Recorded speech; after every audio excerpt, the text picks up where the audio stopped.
Hi, this is Eva for Once Upon a Timeline. Welcome, everybody. All right, let's see who's in. The computer's been a little crabby today. I've just rebooted it, but I don't know how smooth we're going to be today. Just do what we can. All right, let's see who we got here. Somehow the top is getting cut off. Bill Bird, Lisa Vivian, Adam Ant. There's a blast from the past. And an angel. And it left $2. Thank you. Appreciate it. Or should I say thumbs up, since the other one is now bad in this timeline. No more OK symbols are allowed, I guess, in this timeline. Goreng Gau Queenie. Janice Windsor. Q Cook Monty. Okay, let's see. Get rid of that advertising off of there. Ghosty333, Moonlit Illusion, Kai Lucas Zachary, Dark Wolf's Den, Lord Frybread, Hesham Ebada, Seneca, PG2424, TS. A lot of new faces in here, or new names. T-Box is in. Hello, everybody. Okay, so this one comes from Keel1 or Kyle1, Keill1, one of the commenters on the channel. Why some planes leave behind colorful trails in the sky? Well, apparently now we've got rainbow contrails. This photo is supposedly a legitimate photo. And they're saying, well, contrails leave vapor in the sky, and vapor can create rainbows, apparently. So this is supposed to be a legit photo. I photographed this Qatar Airways A380 earlier today, climbing through FL240, produced very interesting contrails. It's important to realize that contrails are mostly made of crystallized or vaporized water vapor, which is a byproduct of jet engine combustion. Usually contrails appear white, sometimes linger for hours, if the air is humid enough. Oh, gosh, there's a lot of advertising on here. These contrails, these water droplets, can sometimes reflect or refract sunlight, causing rainbow effect, which happens to regular clouds, is simply called cloud iridescence. So I've covered before, cloud iridescence is already an ME for me. So I guess now we've got contrails doing it. Some places are calling these chembows, for like rainbows, chembows, like it's a chemtrail. I don't really know what to think. Rainbow contrail, but if you look it up, there's other photos.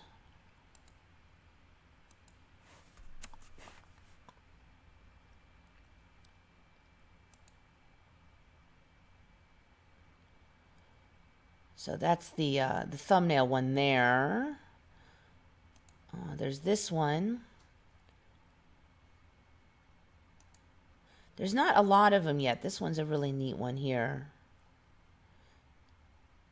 Contrail science. Actually, I probably should click on that.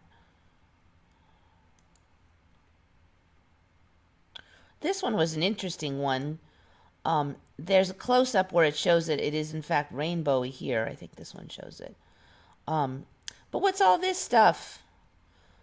I've never seen the sky look like that. It's weird. They don't talk about this at all. I've clicked on this. Supposedly they just talk about the rainbow contrail. See, here's another one. There's rainbows everywhere now. This is another interesting one here. Rainbow contrails at Heathrow Airport. So it's a thing now, just about everything's rainbow, and so now the contrails are. And then the thumbnail one is here. Boeing 737. So apparently that's supposedly a legit photo also of just a normal 737 with a certain kind of humid weather is what they're saying causes it. Similar to these iridescent clouds. So, what's interesting is that they're kind of, it used to be that they would just call it these iridescent clouds, but now they're saying some of them are contrail clouds that happen to be iridescent. And there's this whole chembow thing. Um, I don't know. What can I say? It's just weirder and weirder every 5 seconds here. I guess everything's going to be rainbow now. I just don't get why this rainbow here is not mentioned, and they're talking about that. That's a lot of these Emmys do this. They focus it on one thing and say, "Oh, that's kind of weird." And there's like 6 things in the photo that are also weird, and those are just, I guess, you're supposed to accept them as a given. They're already status quo, apparently. There's another one, rainbow, iridescent contrail. Okay, so I don't know. There you go. We've got rainbow contrails now. Let's see, I was going to click on this one, I think. Is it? I haven't even checked this one out.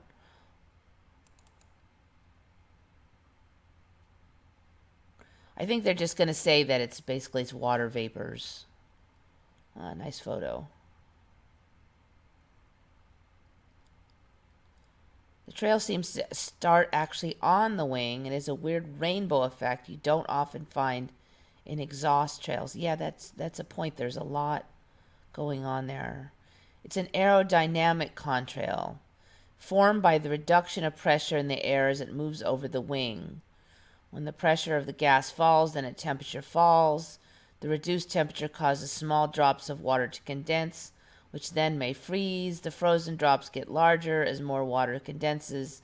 The different sized drops have different optical properties, which affect different wavelengths, which accounts for the rainbow effect.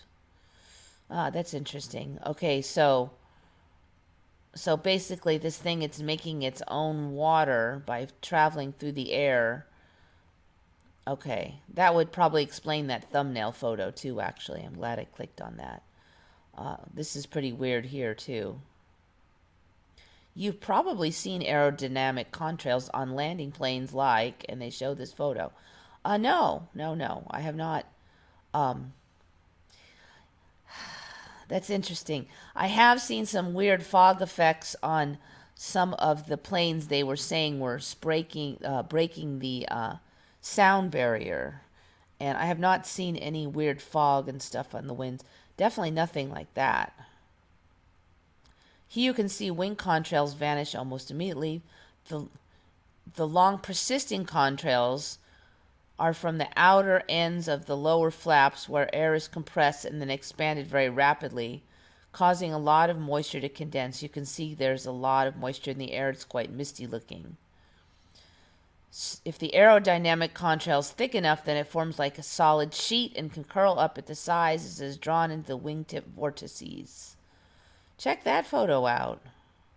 All right, so basically there's this thing called aerodynamic contrails, and it's basically that the plane is making its own water vapor out of the air. Very weird looking. Very weird looking. All right, so that must be it also.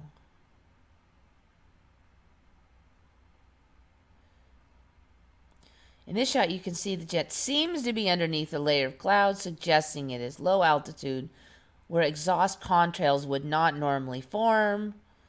I suspect that the shadow you see near the tail is actually the shadow of the plane on the clouds, meaning the plane is just above them or in them in a region of high humidity. All right. Oof, there's the nice one. Huh. Okay. Oh, wow. Look at that one.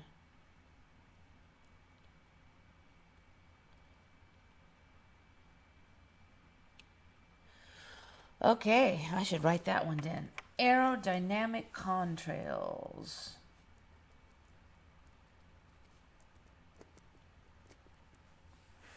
All right. So the rainbow contrails was keel 1, and aerodynamic contrails we just kind of stumbled on. Very interesting. Okay. This is a kind of a personal ME. I don't know how many of you will share this. And it's a little bit of an older one. I've noticed this a couple years back. Earwigs. We have them in California, lots of them. Grew up with them. I did notice a few years ago the pinchers on the butt were looking a lot bigger than they used to. And I knew about the ME when I noticed this, so I've been careful not to touch these things since then. In my old timeline, were not powerful enough to pinch humans. So you could just pick them up and pitch them outside. And I did do that many times. But then when I saw the bigger pinchers, I was not as eager to do that. Finally, I got around to looking at it today. And indeed, they can pinch hard now. They can pinch hard now. So there's some pincher marks there. Apparently, they can pinch enough to draw blood sometimes. Symptoms of earwig bites. So these are all supposedly earwig bites here. After biting you, you might notice 2 red marks on the surface of your skin. These marks are quite distinct from each other, and there'll be a slight distance between them. If the bug has bitten you too hard and you felt pain, there might be a little amount of blood oozing out of your skin. There could be redness and inflammation around the bite, itching where the earwig has bitten you. If you do not take measures quickly, there can be infection around the bitten area, and in the worst case, it can lead to some serious swelling. You may also have face cellulitis. It's a condition in which there could be an infection in the surrounding area of the wound. Furthermore, it can turn more red and swollen. Also, the skin will be hot as compared to other parts of the body. Anyways, yeah, they're nasty now, I guess. They say they don't bite you unless you really bug them, but, I mean, they're all on the floor. You can step on them. Nasty little things. Okay, so they are now as nasty as they used to look, but with a lot bigger pinchers. Very unpleasant. Things bite a lot harder here. I've been complaining about the ants can bite hard enough now.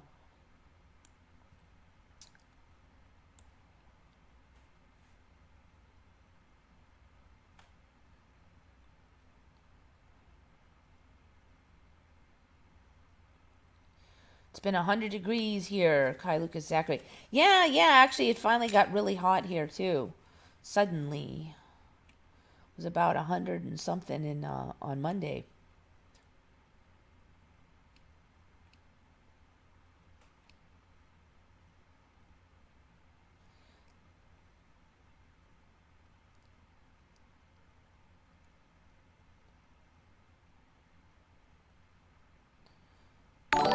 Strange Drink Pride Month. Yeah, huh? We got the rainbows.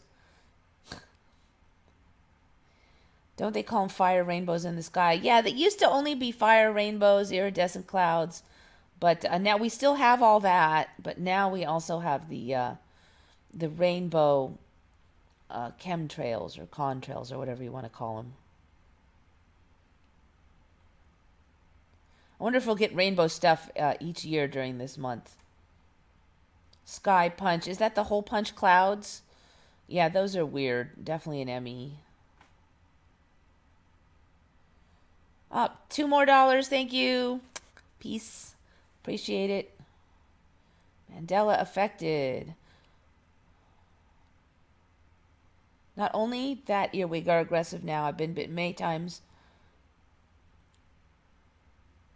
They crawl up and bite you now. Yeah.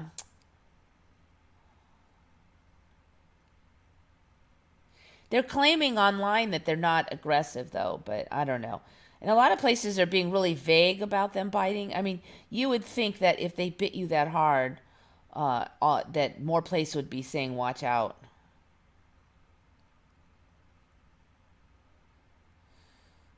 So the MA that gave the $2 is a different MA than the one whose channel, the one who has a channel and then has now another channel. Speaking of more and more channels, I didn't realize this, but Curiouser and Curiouser channel got shut down apparently by YouTube for some kind of guidelines infraction.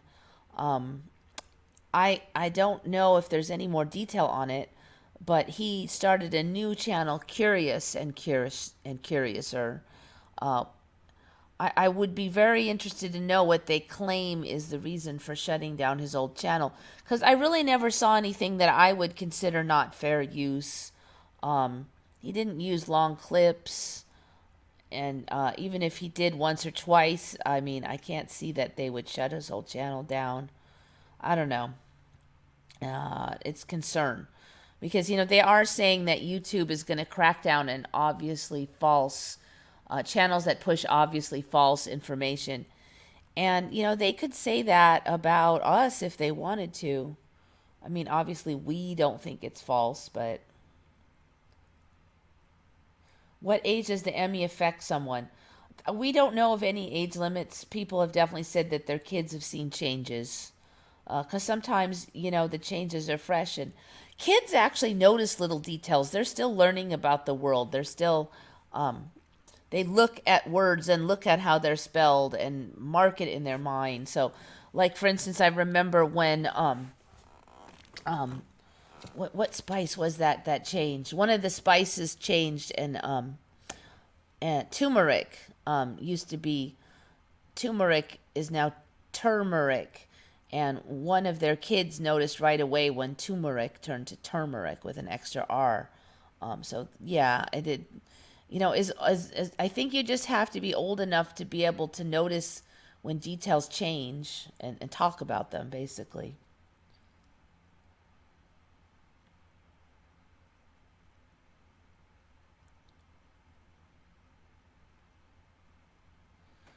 They already have aborted fetal cells in the foods and drinks as well as skincare products. Um, my understanding when I looked into that last, and it might change with the shifts, but it was they don't actually have a fetal cells in the food, but they used a cell germ line that was got from fetal cells to produce some of the materials. I forgot what it was, a flavoring or some weird thing. Basically, just like they use bacteria to produce things. They're not actually putting the cells in there. It's they're using them though. There was a couple things.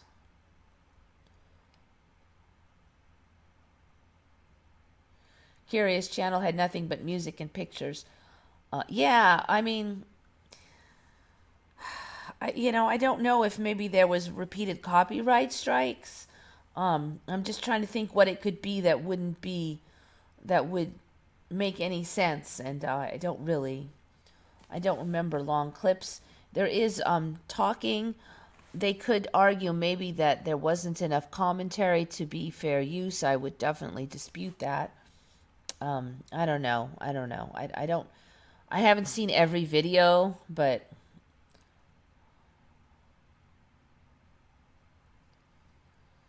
Curious only used text and slides. Rarely said anything that would go against fair use. Um, Actually, for fair use, the more you comment on it, the better. Because if you just have a bunch of other people's stuff all pasted together, then they can say that you are not adding anything of value to the clips that you've stolen.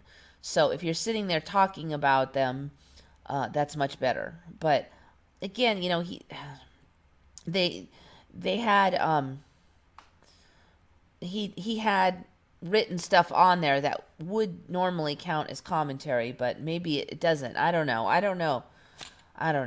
That's why I'm curious what exactly is the issue that they had so that, the rest of us could be more careful maybe about it. I don't know.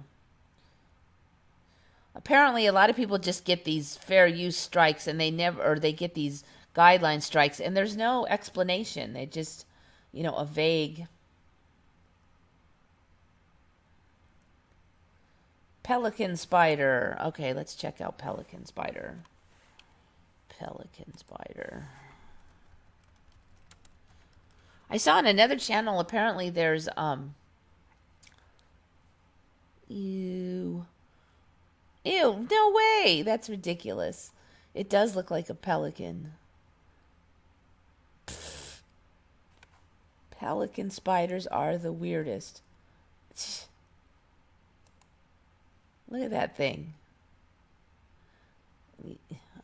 All right, so it's just got these two like antenna things that look like the beak. That looks like something out of Dr. Seuss. 18 new species of deadly spiders. Elongated jaws that impale their opponents. Pelican spiders. I'm going to write that one down too.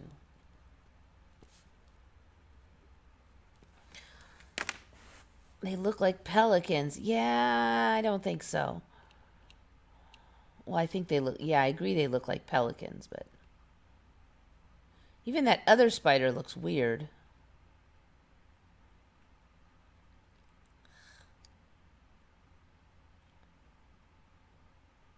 So yeah, I saw on another channel, apparently they have what are those? God, I can't have no memories today. Those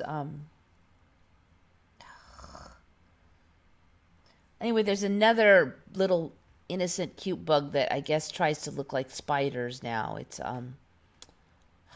what is that bug called? It's got they're roundish with the red with the black dots on their outer wings. Oh, what's that called? What's that called?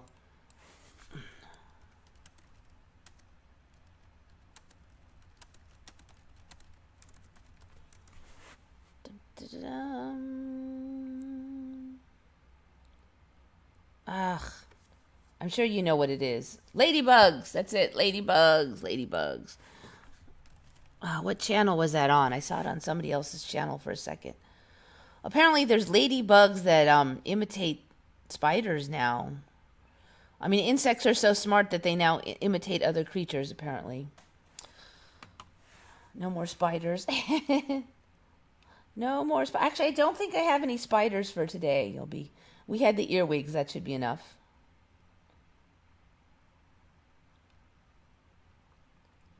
So, good find. Go see 333 on the Pelican Spider. Yeah, definitely new.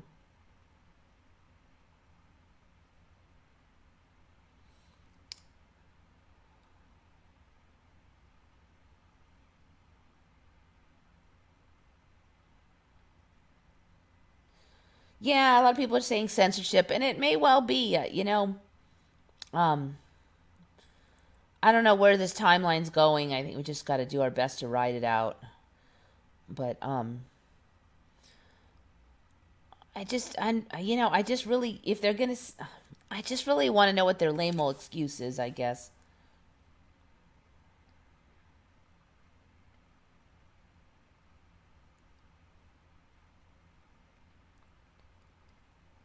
They have a cell line created from 1965 abortion that they use for vaccines and flavor. The cells are in it. I don't know. I mean, you'd have to give me the info that shows where they say the cells are in it, because when I looked into it, I didn't see that. And I mean, I guess it's one person's word against another, but I mean, did they DNA test and find the cells? I don't know.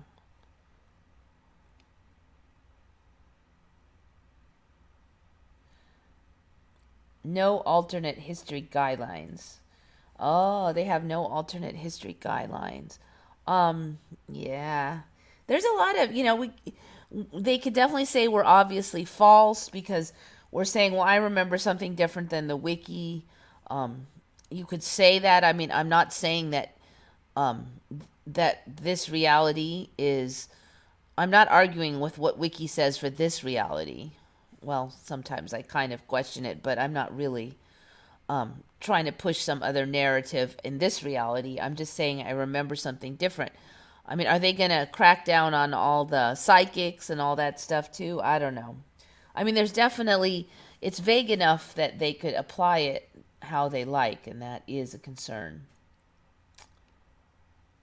So I guess the Mandela Affected channel, the original guy, he also shut down his original channel and then started another one with a slightly different name. I don't know if he was getting too many copyright strikes or what, but he didn't lose his original channel. He just took off most of the content. So I don't know what's up with him, if he's trying to dodge something or what.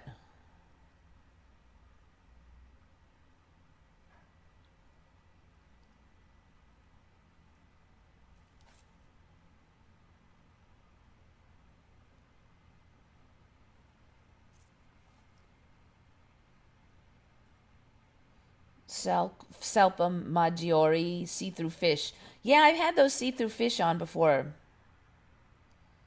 Will I be coming to the West Coast Emmy Conference in Idaho? You know, I just heard about it right now, so I really don't know. West Coast Emmy, is it online at all? West Coast Emmy Conference.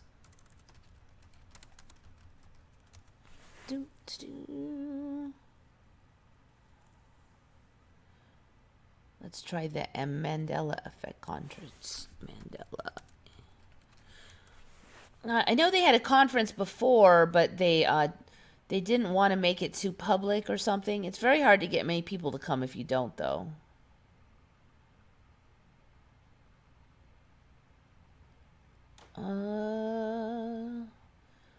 Okay, well, anyway. I'll have to look into it. I don't know where you'd even check into it now.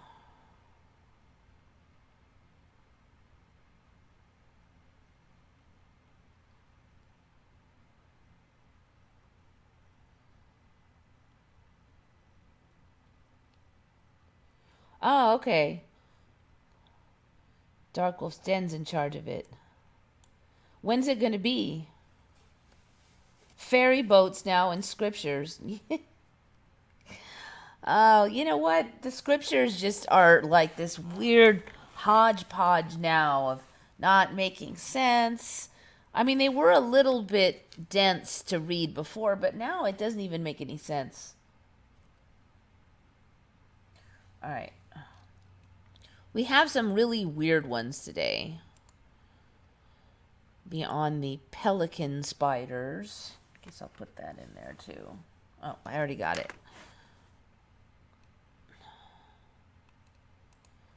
So this one is from Julie Holcomb. This is a very weird one.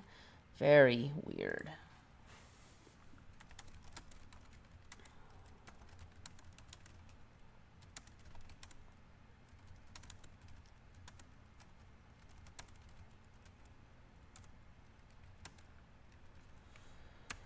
This is a very interesting find. Okay.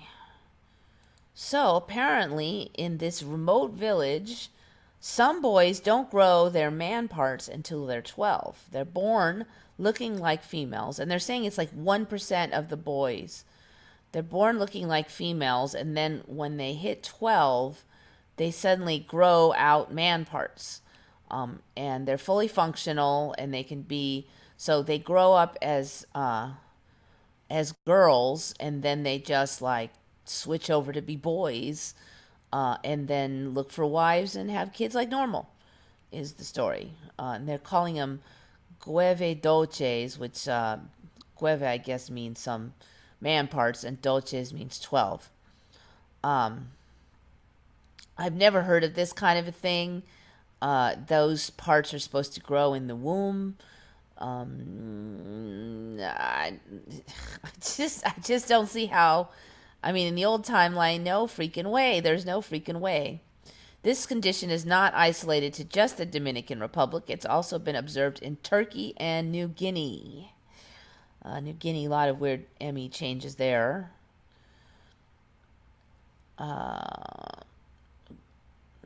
This person was raised as a little girl, Felicita. When Felicita turned 7, puberty brought more than the usual changes that most people experience. I no longer liked to wear a skirt, and I was no longer drawn to play with girls. All I wanted to do was play with toy guns and boys. Okay. I don't see how your whole, I guess they're saying your whole brain changes too. So they researched it and found that a deficiency in this enzyme 5A reductase was responsible for the rare condition. Without this enzyme, the body doesn't create the male sex hormone DHT, which prevents development of sex organs until puberty hits. When increased levels of testosterone belatedly reveal that gueve dolces are in fact male. See, I don't get this. Okay, if you have the deficiency in the enzyme, so it doesn't grow, then how does testosterone suddenly force them to grow? I've never heard. I mean, like, when women take testosterone, then we don't, like, grow man parts. I mean, we might get some masculine traits, but the whole deal does not grow. So this whole article just confuses me.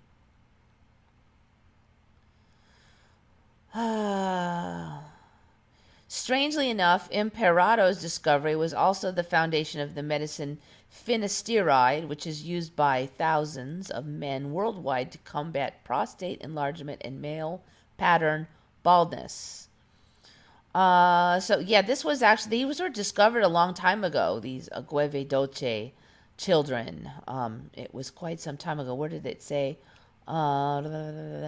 Because they've already used that research to make a whole medicine and everything. Here, okay. It was discovered by an endocrinologist from Cornell University who traveled to the Dominican Republic in the 1970s. So this is not a new discovery for this timeline. Very weird. Very weird. You can you imagine? So you can just, like, grow a whole bunch of parts that you didn't have later?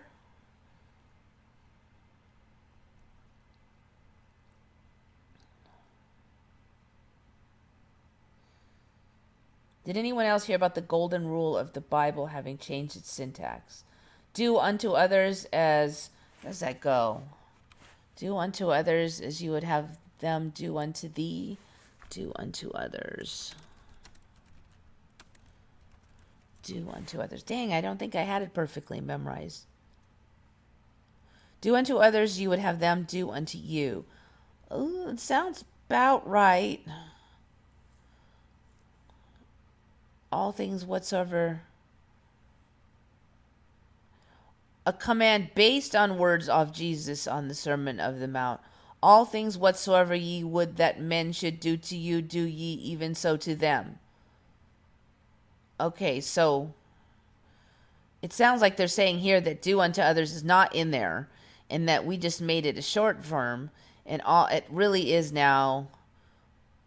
All things whatsoever ye would that men should do to you, ye would that men should do to you, do ye even so to them. That is one pain in the butt sentence. The Mosaic law contains a parallel. Whatever is hurtful to you, do not do to any other person. All right. So apparently that do unto others thing is not in there anymore.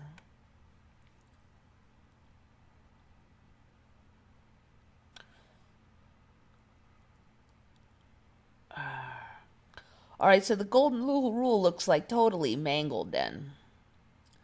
Totally mangled.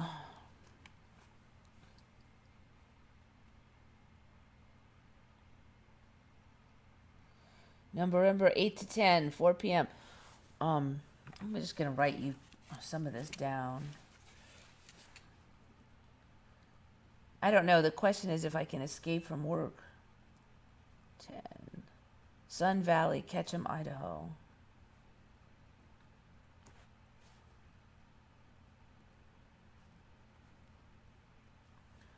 That will be Darkle's Den.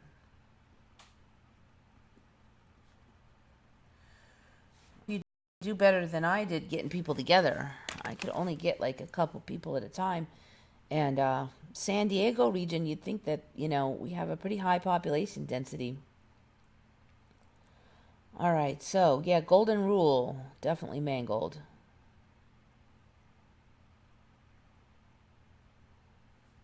Some say scriptures have not been changed. It's been changed. It's been changed. I'm not a total Bible scholar whatsoever, but there were certain quotes in the Bible that I liked. I had checked them before to make sure they were in the Bible, and I would use them. And judge not lest ye be judged was one of my favorite ones, and that one is now mangled.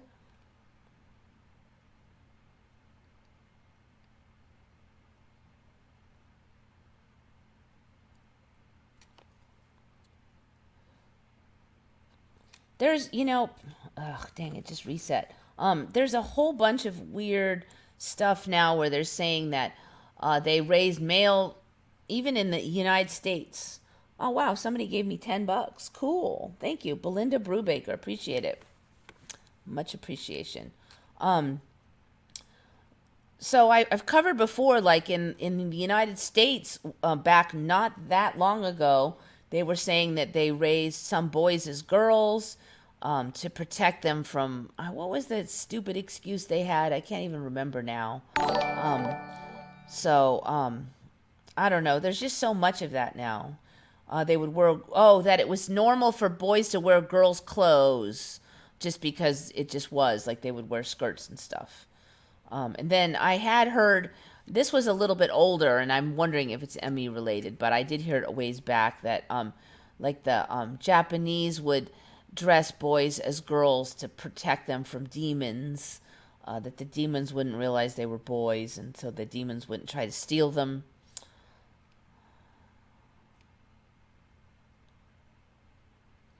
So would you know if your child is male or female if it doesn't grow until 12? Yeah, so what they're saying is they would just not know because they didn't get DNA tests because it's just, it's not like a first world country anyway, and it's rare enough. And so they would just raise them as girls. They would think they're girls. And then they would, when they hit 12, they would turn into boys. But what's interesting is they're saying that these kids would then take on boy preferences and stuff all of a sudden too. Just weird. Just I don't even know what to say.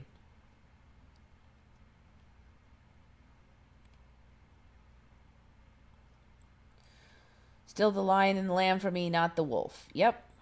Yep. But they're saying now that the lion and the lamb comes from a saying that's March is in like a lion, out like a lamb, which I'd never heard of that saying before.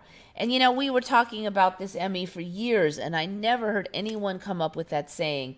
And now all of a sudden, like like a month or two ago, all skeptics are coming out of the woodwork with that saying, and I never heard a peep about that saying for years. A lot are raising the babies gender neutral. I would probably just let them do what they want that way personally. And let them pick their own route. Because, when I was a kid, I just did what I wanted. If I wanted to play, do boy stuff and jump on the monkey bars, then I did it. And if I wanted to play with my female friends playing like cats or house or something, then I did it. I just did what I wanted. And I think that was the right thing. I think it's easier for girls though, because we can do guy stuff, and we're just tomboys, but it doesn't really mean anything. And I still like to do a lot of guy stuff. I like off-roading and hiking and that kind of stuff. Ghost hunting. I've been doing a little ghost hunting lately.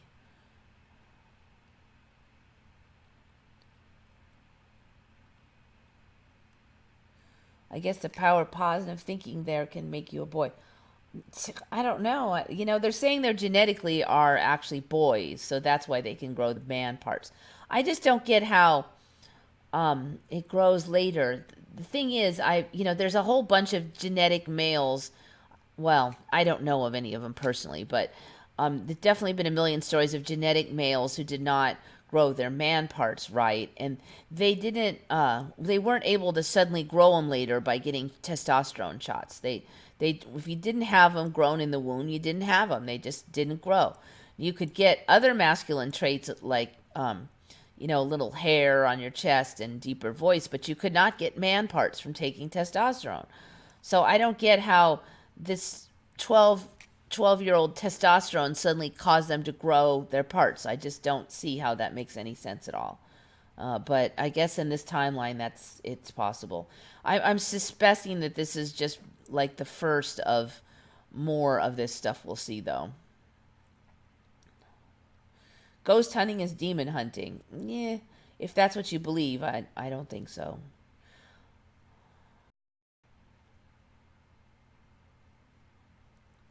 I've seen ghosts before, too, when I wasn't hunting them. They weren't very demon-like. They mostly just mind their own business. They're like old traces. I'm not even sure how much consciousness is in them. most of the ghosts that you see are just repeating some behavior back from when they were alive. And we're guessing it's what they were doing before, right before they died, but it's just like this. It's like a recording. It's just repeated.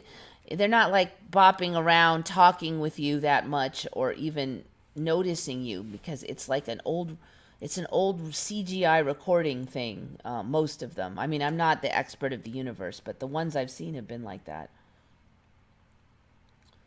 They don't even care about you usually. I mean, most of them don't even notice you because they're just in this weird little, it's like a weird little dream state or repeat thing. It's almost like they're just a recording of something that once was there, like traces or something.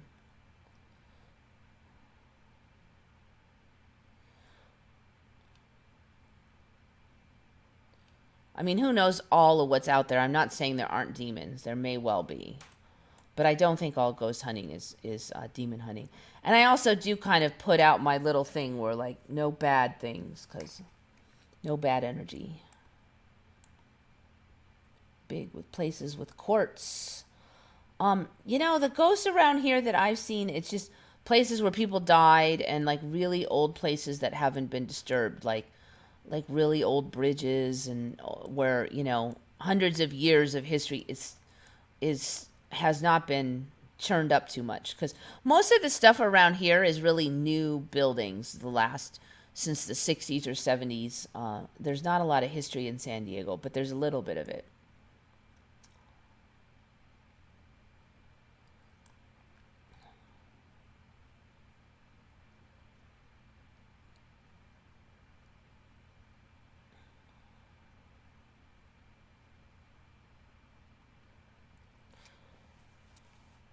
Fight is a man stuff. Yeah, no, I'm not into fighting, though.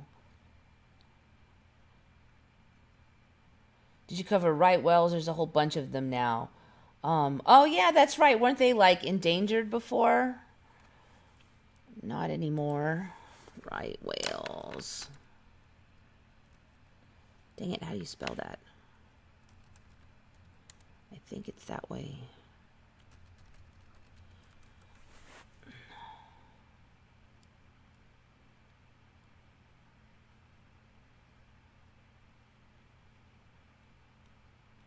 Have been listed as endangered under the Endangered Species Act since 1970.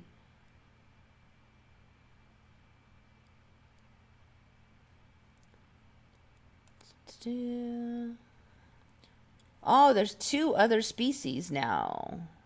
One in the North Pacific and another in the Southern Ocean. It's like 8,000. Yeah, I don't remember them just being endangered. I thought it was a lot worse than that.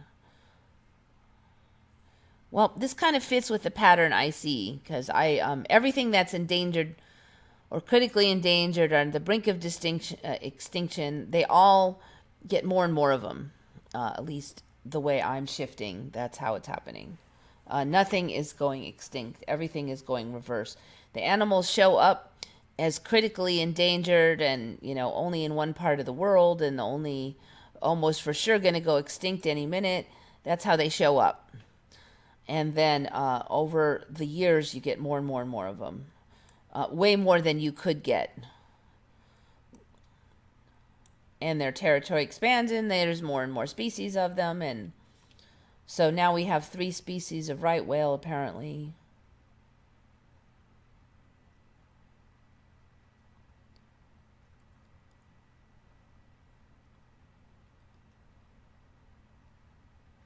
I actually saw my first ghost in San Diego at age 9. There's some people who say they can see them. And a lot of them do just see those traces, like just traces of the past. So I don't know. There might be more than one thing out there that's beyond our vision. I've definitely seen some weird things, though. A lot of them don't really fit. Like, I don't know if it's just some kind of... I mean, I don't even know if all of them are ghosts or even entities. I mean, some of them are just weird lights, and I don't know what those are. All my ghosts were harmless. I don't really worry about ghosts. I worry about rattlesnakes. I've never heard of anybody getting hurt by ghosts. I've got a fairly positive attitude about things, so I don't think that I really attract negative things that much. There's not a lot for them to work on.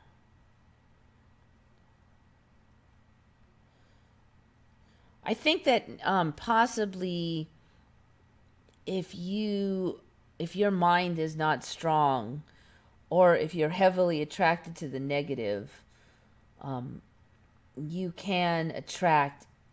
I suspect that you can attract entities that will kind of latch on to that, and you don't want that. I don't know if that's your classic ghost, though. I mean, the ghosts that I've seen, they don't have that capability. They don't have that level of intelligence. But the word ghosts, that word is used, might encompass a wide range of different things, because we just see something floaty and then we call it that. But there might be more than one type.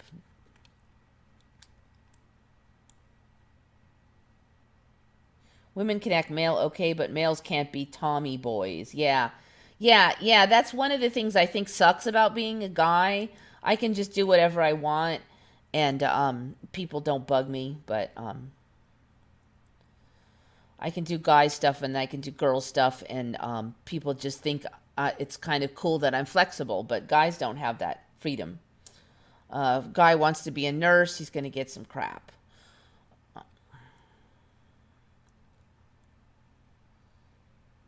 Myself and another person simultaneously heard a very loud ghost in St. Cecilia's Playhouse, San Diego. A converted funeral home. Yeah, it could be. Most of the ghosts I've seen, I just by accident. I was just out doing something and I saw something weird. Yeah, I saw a really sad ghost, a really upset ghost once. That was the one ghost that was very like your traditional ghosts. This one, I think, they say that there are lost souls, that there are people that die and they're clinging to the earth, and there's different traditions that say different things about those. I think I did once see one of those, and that one did have like a very much a consciousness that you might be able to interact and speak with. She's obviously extremely upset and messed up, but she was not one of those traces like I say a lot of them are. I don't know how, I only saw her for a little bit and then it was just gone, so I couldn't really do anything to help, and I wasn't able to really interact, but she just seemed like a really sad person, like really sad.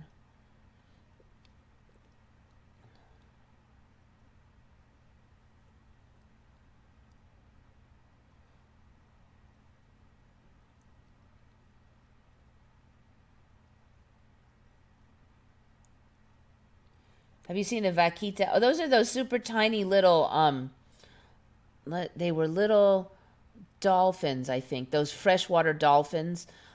If that's the ones I remember, vaquita. Or was it those super tiny whales? I think it was the super tiny dolphins, vaquita.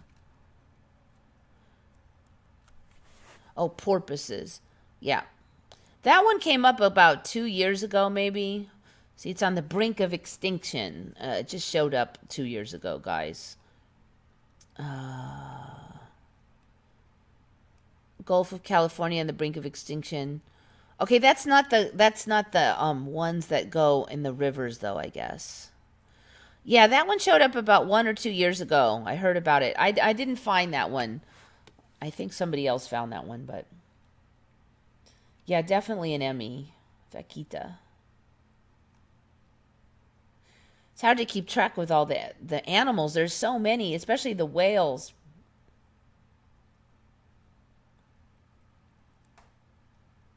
I saw my first fully formed shadow person last month exiting the bottom of my stairs when I looked down them. I looked because my dog reacted to it. Yeah, one of those traces. They just walk around and they do stuff they were doing, like you'll see them carrying some work stuff, or like just doing like the dishes, just stuff like you would do in regular life. They'll just repeat the over and over the same stuff. I've only experienced one bad encounter, could sense evil surrounding my house. I prayed, it left. Yeah, I think if you have like a positive, your belief in God, trust in God, power of the positive, the evil stuff hates that. They hate love, kindness. I mean, people even blast love at these things and they hate that. They'll just leave. They don't want any of that positive stuff. So, a trust in God and just a faith and a belief will definitely drive them off. They just don't like any of that.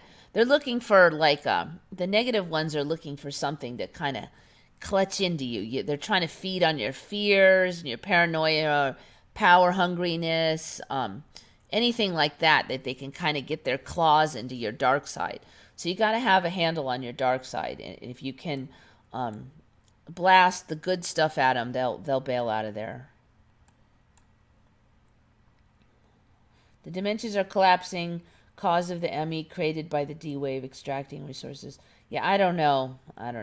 I do think the veil's getting thinner. There's a lot more paranormal stuff, psychic stuff, weird stuff in general, UFO stuff in this timeline. A lot more here. A lot more. Are they really lost souls or still some kind of program in the Matrix? Chaos P Cross. I don't know. I mean, like I said, I can't. I kind of see them. I've talked to others who also see them. Like there's one person I know who sees the traces pretty easily, and sometimes other people can see the traces that he sees. Once in a while, there's this other guy that sees them, and he saw one, and I kind of saw it. I saw it first, and then he said it right. I didn't even open my mouth, and he's like, oh, something just shot by. And I did see that one. I usually can't see him, but I did see that one. But it was interesting because I don't think he's making it up because he said he saw it shoot by, and that was right when I saw it shoot by. So, but, what are they? I don't know. I mean, most of them I don't really get an evil feeling from. Most of them, they just are kind of like, just like people are. They're kind of in the middle. And the traces ones, I really don't see those very easily. I think there's a lot of stuff out there. I mean, I do think that there's bad ones out there. So you definitely don't want to have you don't want to have too many weaknesses as far as negativity and stuff, because I think that's what they really feed on. If they can get their little claws into you, you don't want that.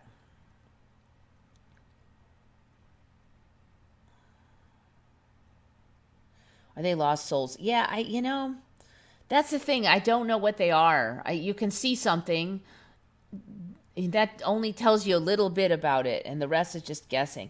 It could be just something that the Matrix made to keep us entertained, and it's not there. Maybe there's nothing there. I don't know. Maybe nobody even died there. A lot of the ones you see, you can't. Did somebody OD on the corner of Fifth and Main? It's very hard to track down that history.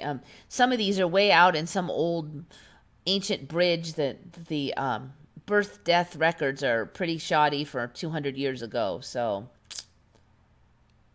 noseless dolphins. All right, let's check that out. Noseless dolphins.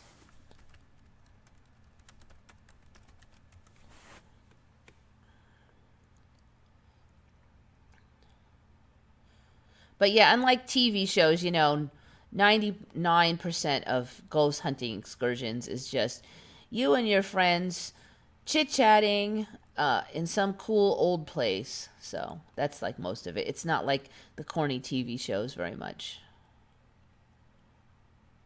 Okay, those are those funny, they're calling them snub nose. Oh, okay.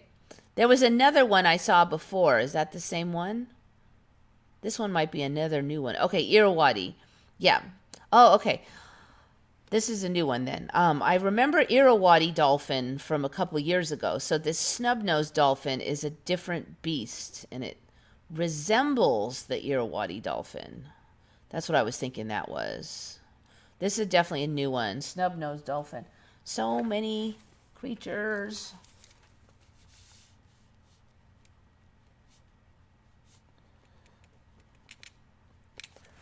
All right. I am going to have to take a short break while I visit the little girl's room. So, I'll be back in like a couple minutes. Hold that thought.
Apologies for the delay. All right, we're back in business.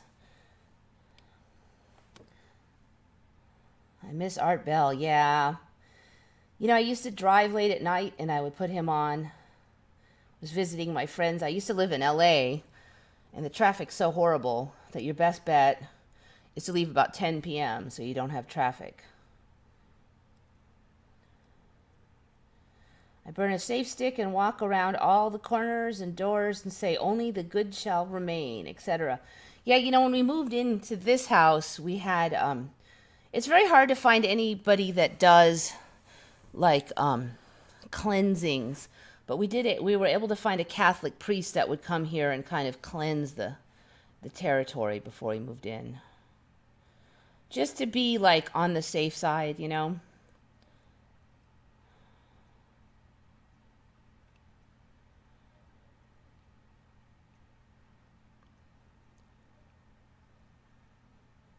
We figured, you know, if maybe it won't do anything and maybe there's no ghosts here, but just in case, just kind of have the territory cleaned of any negative impulses.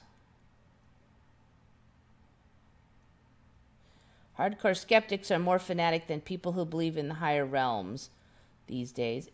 I've noticed that actually in my old timeline more than here, to be honest. But you know the rationales that they would come up with for some of the sightings were 10 times more ridiculous than it being a ghost or a UFO. I mean, just like, you know, oh, it's swamp gas or something. I'm like, yeah, it's swamp gas in the shape of a ship. You know, I mean, it's the moon. You know, yeah, the moon flies around and splits in five. You know, you can say you don't believe it's a UFO. I'll respect that, but don't tell me it's the moon when it obviously was not the moon. That's when I lose all respect. When you cling on to something that's even more ridiculous than anything, just to try to say it's not a paranormal thing, you say just, I mean, that's not right either. I mean, I'd be fine if they said, okay, I don't believe in the paranormal stuff, but I don't know what that is, and you know, maybe we'll find out later and figure it out. But just don't come up with some, don't cling on some ridiculous thing.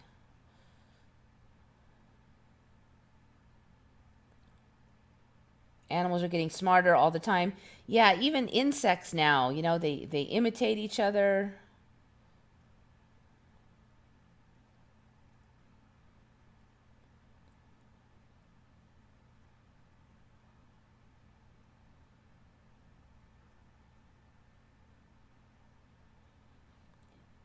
If you give me your email address, I can send you a picture of one of my ghost cats. Actually, my there's a I think it's once upon a timeline at yahoo.com. It might be Gmail. If you go to my channel's page, there is a contact email there. I check it like rarely, but every once in a blue moon I'll go and check that thing. So I will eventually get emails sent there. But just don't expect me to contact you in the next millennia, because I don't go there much. I get ghost pictures all the time, lots of orbs. I get orbs just by, I'm not even looking for them, but we take photos, and there's just some places where there's a lot of those. I don't know, there was, like, we go into old mines sometimes, and we'll just take photos in there just for fun. And there was like one mine where there was all these orbs, and the light was really, the thing is, all of these places are pitch black old mines in the same region. So they all really should have the same lighting, which is none. There's no lighting in there because you're around the corner from any light.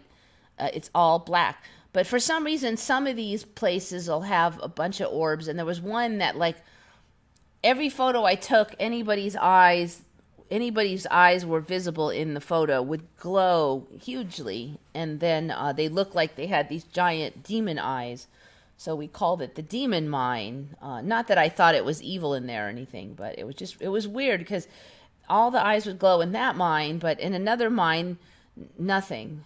And it's all the same kind of rock and stuff. It's old gold mines. There wasn't really any gold left. I mean, I guess there's probably mineral bearing ores in there, and quartz.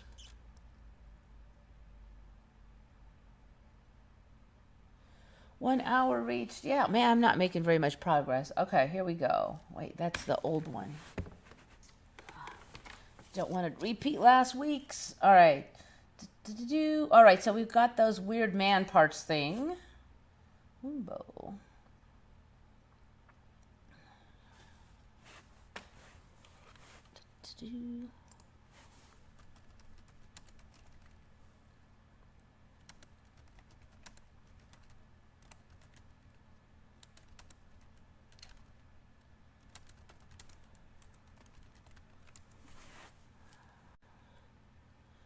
All right, this one was found by Thomas Larson. I've talked about moonbows before, but what's weird about this now is this moonbows used to be white. And raise your arms, I talked about black sky. Turn that sound off. So this is a time lapse, Victoria Falls, Zambia, and a moonbow comes in, and it's not totally white; it's rainbowy. Excuse me. So, just weird. I guess they're not. Moonbows are turning colors now, basically. Now, I've definitely seen the rainbows like around the moon itself up in the sky. But this one's on the ground, and it is not just white. So, good find. Those are developing. All right. I ran into this one while looking up another one. Warthogs. Warthogs did not have this giant face thing for me originally. Look what's these bumps on the face. No. I mean, just no. This guy's got like two of them. They kind of just had kind of bumpy skin around there, so it looked a little warty. They didn't have giant whatever the heck those things are. I just saw it earlier today, and I haven't time to look up what those are supposed to be. But these big nodules of flesh are really quite ridiculous looking.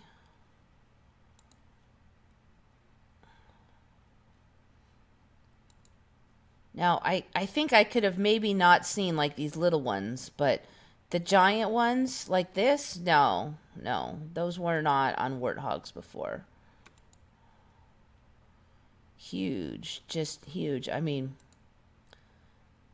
those are crazy. And look at the eyes. It wasn't, and there's another batch of them here.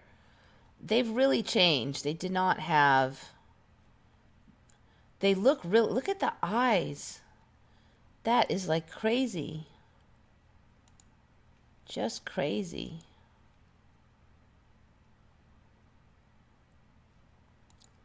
I don't know. I think I had this one on already. But, yeah, no, that was not how warthogs used to look. So they've got these two giant bumps.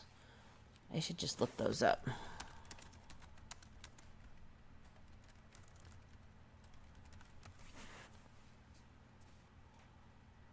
They're protective bumps. They store fat and help protect warthogs during fights. The protective warps help cushion blows during these battles. Although warthogs might look rough and tough, they usually try to avoid fights. I don't know. Whatever. Then why doesn't everything have protective bumps? I don't know. Whatever. You know, there's always some kind of story for everything. Whatever. I think those bumps are there so warthogs would look strange. That's my personal opinion now. All right, we've got you. All right, here's another super weird one. Julie Holcomb again has found two really bizarre ones this time. This is the second one from Julie. There's...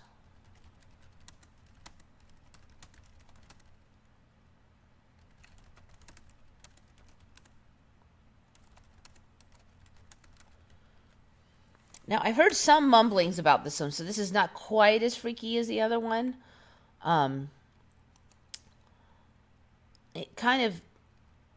It's just interesting how things are kind of spinning.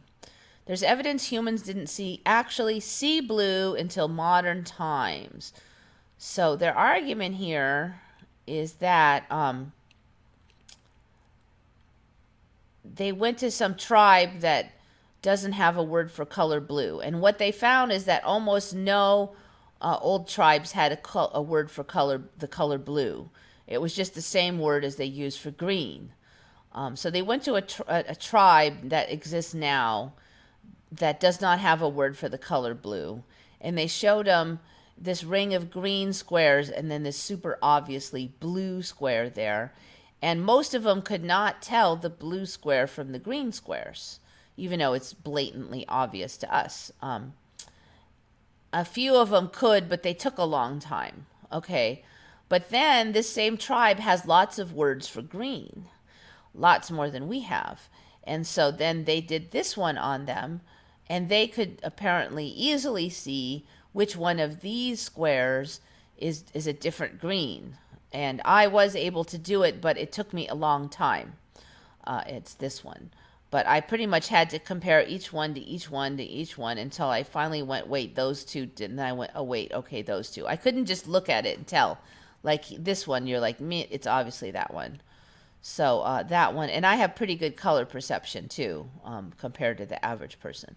So this is the weird one in there. But they were very easily able to see this, and we aren't. So the story apparently is that, I mean, it seems like they're trying to say that you have to have a word for it in order to see it, which I don't know. I don't know where that's going with, but I guess they could say now, once they lay this groundwork, they could say that things are there and we're just not seeing them, like right in front of us. They could see, oh, there's more colors, but you didn't know because no one told you a word for it and you never looked and it was right there the whole time. Or there's more, I don't know, anything, dimensions, perceptions, all kinds of weird perceptions they could now say were there the whole time and we just didn't see them. Once they start this storyline up, you can see where that could be a huge can of worms, And we've all, you know, with the different Laurel Yanny things, there's a whole concept that's being developed here that I think bears keeping an eye on.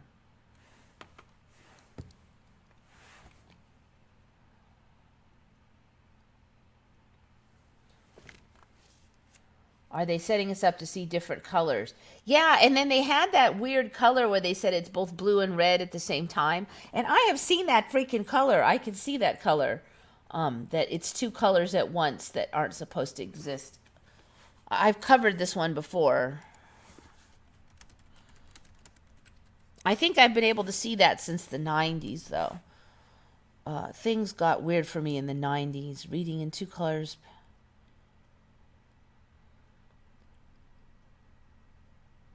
No. C. 2 colors at once. The impossible color, I think that's it. Red, green, blue, yellow. I've seen like this, there's like a red blue I've seen.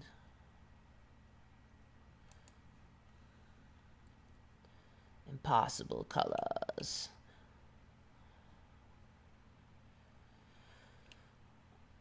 Anyway, you probably want to read up on it because it's all complicated and scientific, but basically there's a way to do it where you look at one color and you look at another color and then you look back and forth, and then finally the one color kind of maps over onto the other one.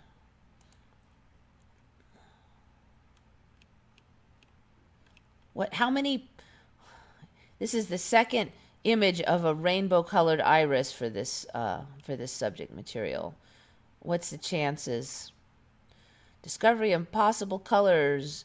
You ordinarily can't see both red and green or blue and yellow.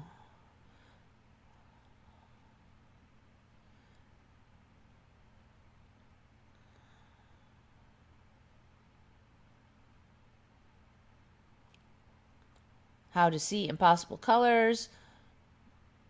All you need to do is focus on a color for 30 to 60 seconds and then view the after image against a white, self-luminous black, Stygian, or complementary color. To see yellow, blue, cross your eyes to put the 2 plus symbols on top of each other. I'm having trouble doing that.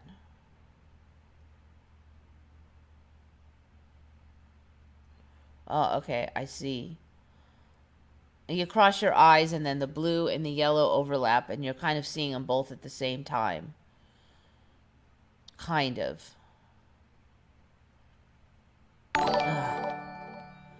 So those are the impossible colors. All right, so yeah, you never heard about that before until recently either. Yeah, blue hair always trips me out. Pumbaa with a double A. I saw that I was just checking out some of the old Mandela Effect videos. Yeah. There's so much like that. I agree. Pumbaa was just with 1A.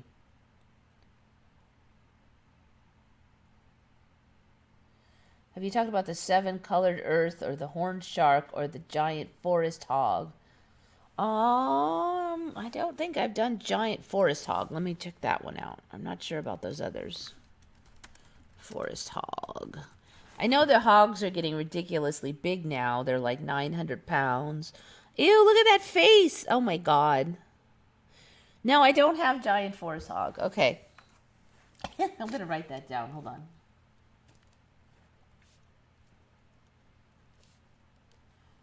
Speaking of ridiculous protuberances on the facial region, there we go.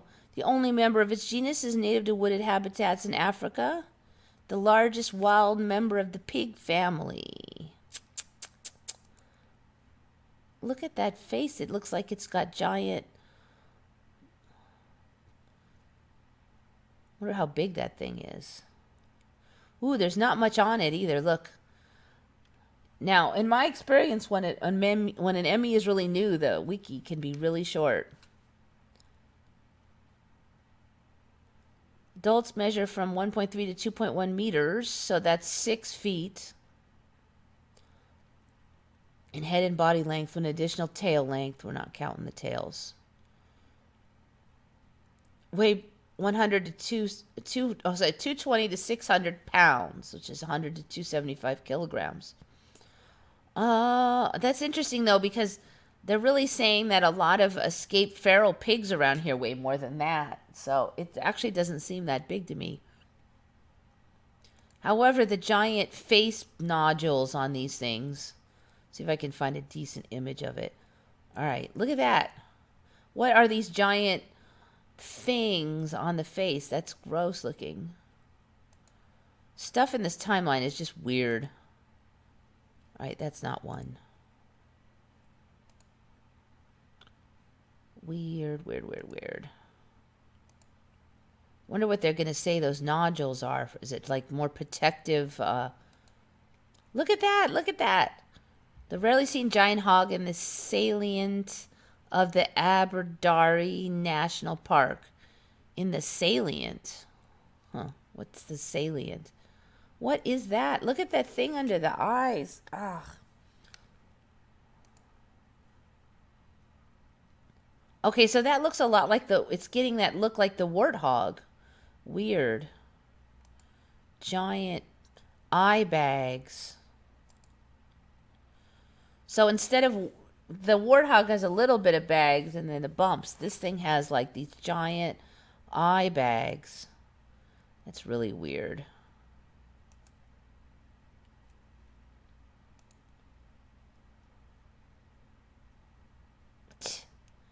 Anyway, yeah, no, we don't have that one. The 7-colored earth. I don't know what that is either. All right, 7-colored earth. Okay, I don't know if I've had this on. I think I talked about this like 3 years ago on Redcon, but I don't think I've had this on here. The thing is, this is part of the Emmy scam, is that you don't know how much they've cranked the color on these images. So this is one version of the 7-colored earths where it's kind of neat, but it just still looks like red dirt. And then if you crank the what do you call that? The concentration of the colors, now suddenly it looks like crayons melted. So see how bright the greenery is back here? Now the greenery is more reasonable in that one. Here the greenery is really, really bright. So which one of these is the accurate one? Is it this one? Or is it this one? How bright are these? Now it could be any of the above. I mean, maybe in one timeline it's dull and in another timeline it's bright. See, that's one of the tricks I was kind of talking about, how the cameras don't always catch everything accurately. And then you have this weird excuse for the giant variances in the images. It could hide a lot of timeline shiftiness. All right, 7-colored earths, horned shark. I may have covered the horned shark, but let's just look at it. There's a lot of super weird sharks now. I have covered a lot of them, but there may well be more. Horned shark. I'm pretty sure I covered horned shark. Yeah, I'm almost positive. See right here, yeah, I've covered horned shark because it is highlighted. I've gone over horned shark. But yeah, good find on, especially on that that giant hog. That's weird. I'm missing one. Here.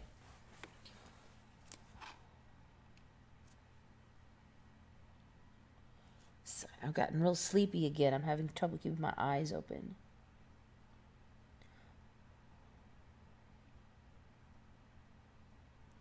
I'm pinching my eyes so that they'll stay awake.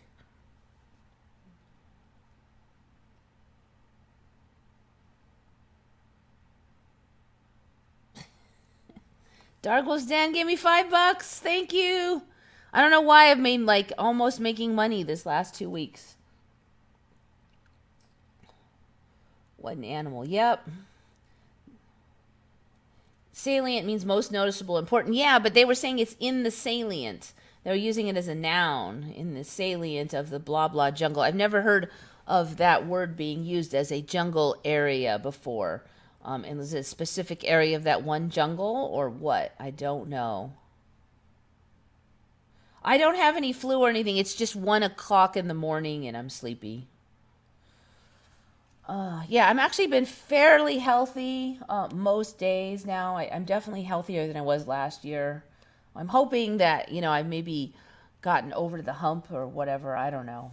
I mean, am I shifting less? Is it slowing down? Am I more adapted to the current timelines? I really don't know. All right, we got that one. All right, the thinker. Now, Julie Holcomb also suggested I look at the thinker. I did not see any huge changes for me. But I did notice a little bit of changes. Let me see if I can find that good image I had up before. I had some up, but my computer went crazy and I had to reboot it a couple times. There was a really good one. I think it was that one. Basically, I want a close-up. This one's not too bad. All right. I think it has changed some. He still has his hand, like, kind of eating his hand. I just think he's eating his hand a lot more now. I mean, it was just sort of on his lip before, but now he's like sucking on it or something. I mean, it looks really weird. It looks like he's really like eating his knuckle like a popsicle now. And I think that has expanded. And if you look from the other side, his cheeks are sort of blown out too. Which I do not think was the case before. There's like a big blown out, like he's puffing on it or something. His face just looks like a Neanderthal now too.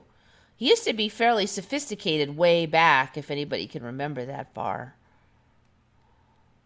It was definitely a far away timeline. Look at how he's sucking on it now. He's like sucking on it. What the heck is with this hair? I mean, I'm sure this is a replica, but what up? He's got double hairs on there. That's a weird replica. All right.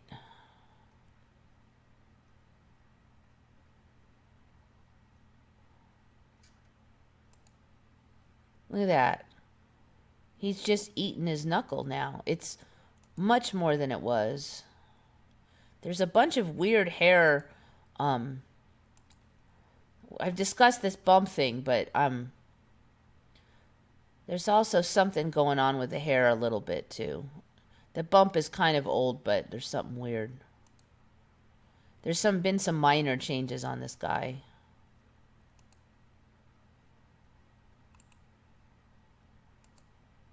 Whoop, that didn't help at all.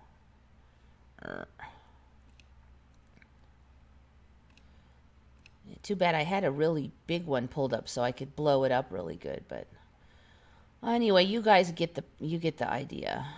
Weird.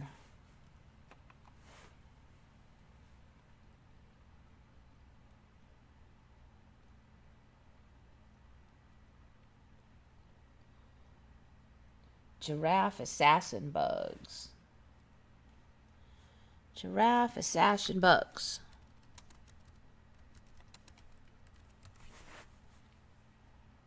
I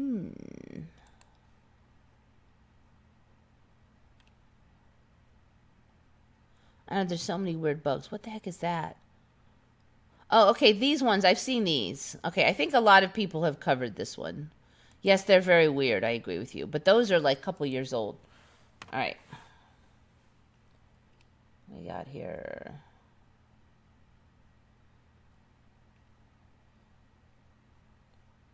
Oh, yeah, that's right. That is a set. So Belinda gave me one. Thank you. Appreciate that one. I think I missed that one thinking that it was Dark Wolf. Appreciate it. Appreciate it.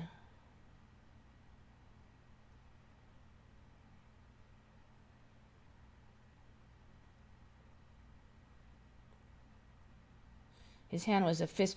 Yeah, you know, for me, it just happened to be on his mouth. Now his mouth is like open and he's like slurping on it.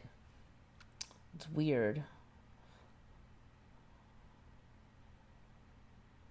You know, originally for me it was hand on forehead. When I was a kid, it was always like that. And then I did not see it, but many people saw it as hand on fist. I suspect that we went through a timeline like that, and then it was on the mouth. Now, you know, the way the body structure is now, the old practice of how he used to pose is no longer comfortable. I think it was with the old body, but now it's not. Wow, you guys are cool. So Leah Broadwater, thank you, $5.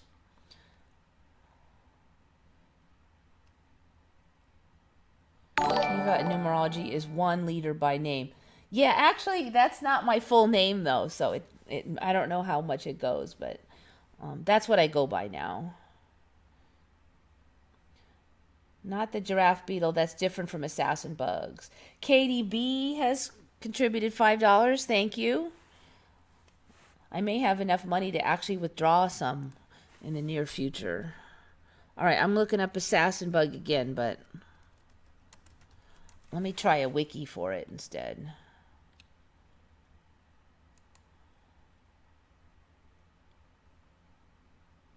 Oh, okay, so it looks like a little chili pepper butt.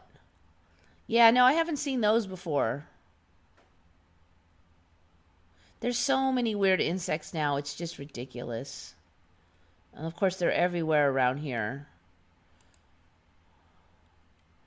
All these new ones. Oh, I wonder if there's a whole bunch of boring little inconsequential ones too, or is it only funky ones that are showing up?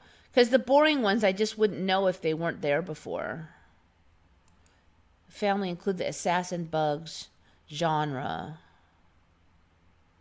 There's a whole bunch of different ones. All right, well, yeah, definitely weird. Definitely weird.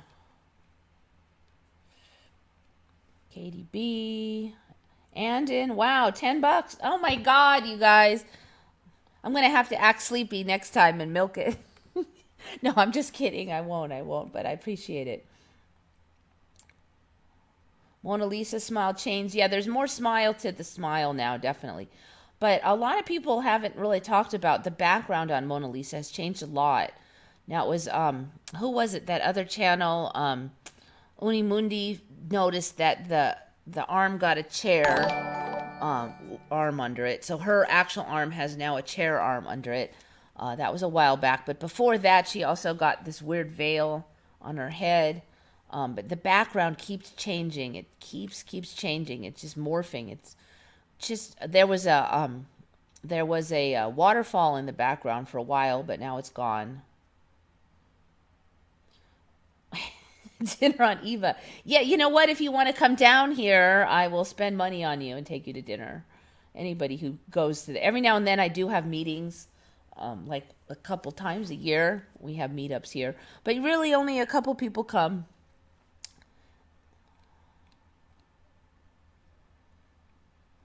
Ghosty 333, $3. 3333, thank you. Goblets are gone from the Last Supper, and now they are modern drinking glasses. Now, I'll tell you what I remember on the table was there was a wooden goblet-shaped thing. Like, it looked like a chalice, but it was just wood.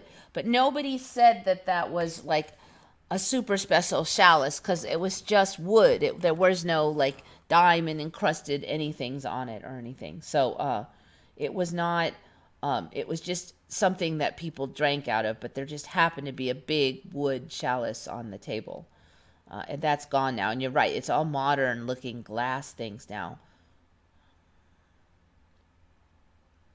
Are the tiny rocks still in Last Supper? I think those are supposed to be potatoes. Or bread. Bread, that's it. Bread. Moonlit Illusion, got it. It's bread.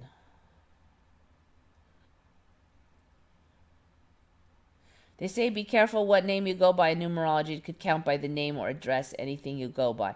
Yeah, I pretty much go by Eva, so I don't know. It's worked out.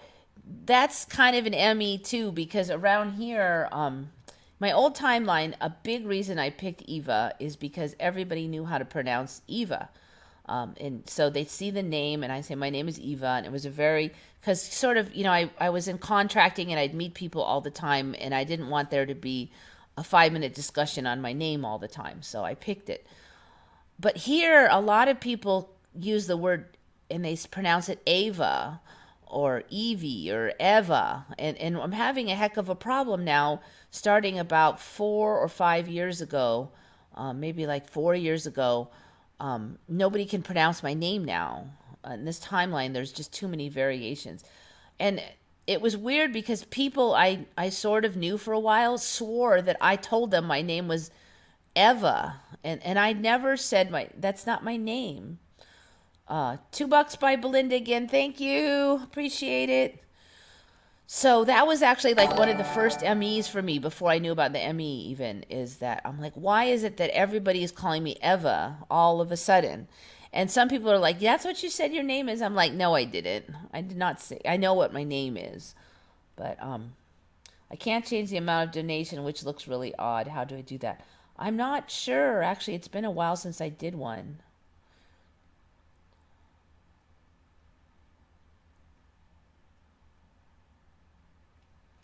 So anyway, yeah, you guys are great. I appreciate that. Actually, that's probably way more than any money I've ever made in the history of ever. Right there. Hooked on phonics works for me, Omega Man. I remember that.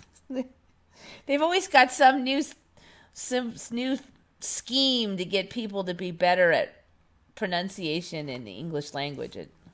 None of them stick around. I don't know what that says about the quality of them.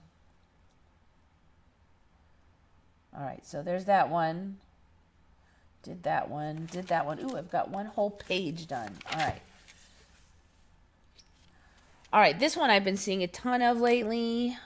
Stuff like this. You probably have too.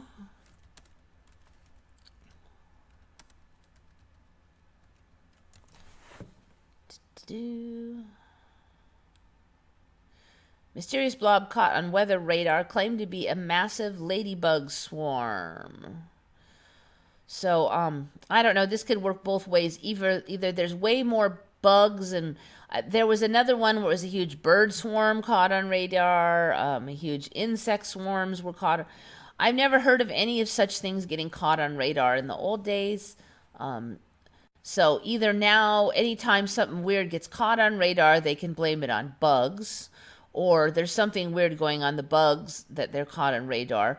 Of course, it could be that this always happened and nobody's talked about it. It just seems a little unlikely that this kind of interesting stuff never hit the news before. But you can see there's a lot of angles that this could go to. And I've just been hearing a lot of these in the last year. All this weird stuff caught on radar. So this time it was ladybugs. There's just not that many ladybugs, I'm sorry. In my old timeline, there would not be enough to make a swarm. The other thing this year, oh my God, there was a period when there were so many butterflies. I can't believe it. And I mean, I've gone through El Nino years with more rain than this. I cannot believe how many butterflies there were this year.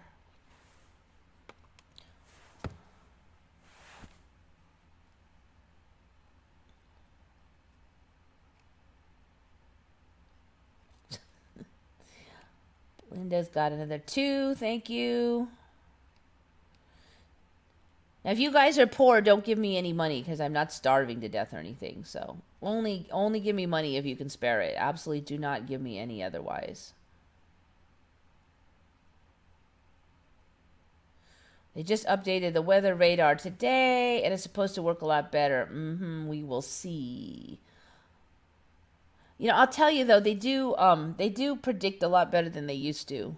And you know, the storms, they come over and there's a very delineated edge now. It used to be the sky would get slowly cloudier and cloudier, and then at some point it would start raining. But now it like comes over and the sky is clear over here and dark over here, and it comes over like, you know, just like you can see where the end of it is, and then right on time almost a lot of times now it starts raining. They'll say, oh, it's going to start raining at 10. It really starts raining at about like 10:10 or something. So they are doing a lot better that way.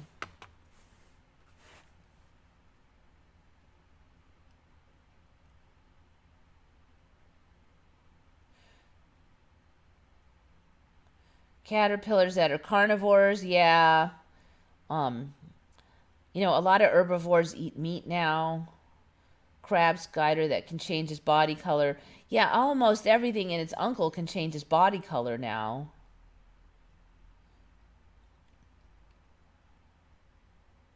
All right, so, all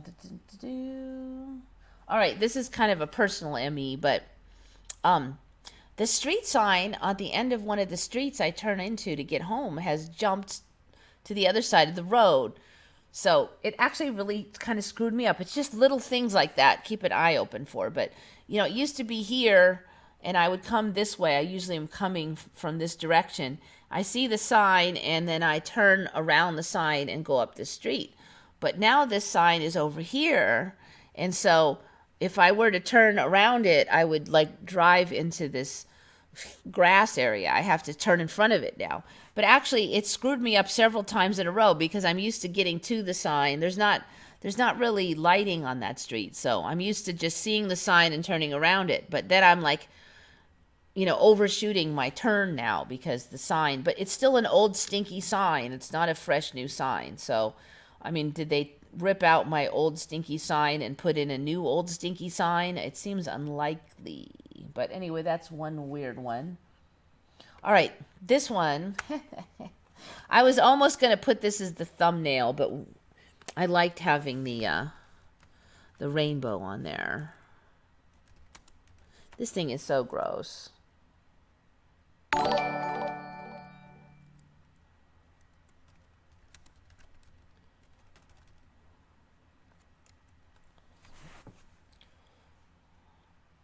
All right, I think I had it somewhere saved.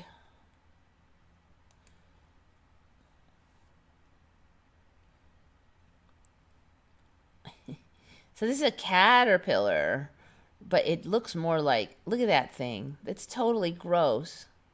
That is a Brazilian skipper caterpillar. And this is like it's breathing tubes, like it's caterpillar trachea, supposedly. And that's just its normal state. It's just walks around like that and eats food, and that's how it breathes. Look at that. It's totally creepy. But, you appreciate the creep more when it's moving, so that's why I went with the rainbow image. People's faces are smoother and prettier in this timeline. I am not sure about that. I see more variation than I've ever seen. Some women's faces are very masculine. I've seen some women with some really protruding brow regions, some really protruding cheeks. I'm pretty sure they're still women, but it's getting harder to tell because the variations between men and women are not as clear as they used to be. KSB Crafter's out of there. I'll see you later. Thanks for coming.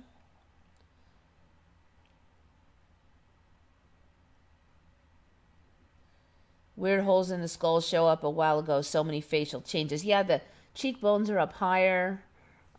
It just seems like, I don't know, my eyes are still sinking back. They used to be. I used to have them bug-eyed Caucasian eyes, and now I have these sunk back eyes. Very weird. Oh, did I even put that one? I was gonna. Yeah, wait. Yeah, I never put that in. I wonder what happened. I had written it down. I swear I was going to put that in. Skipper, I called it downburst. Yeah, no. Okay. Speaking of that,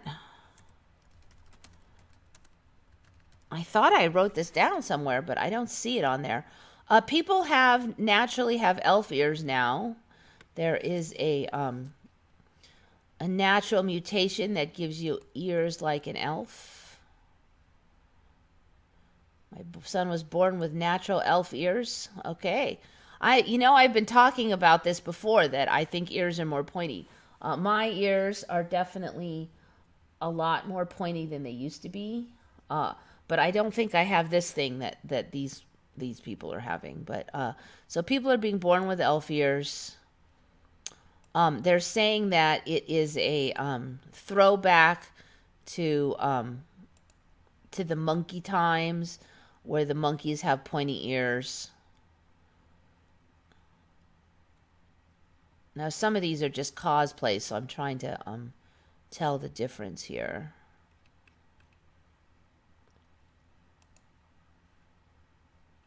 Okay, this is a Reddit, so it should give. I had the name of the condition written down, but now I'm not finding it.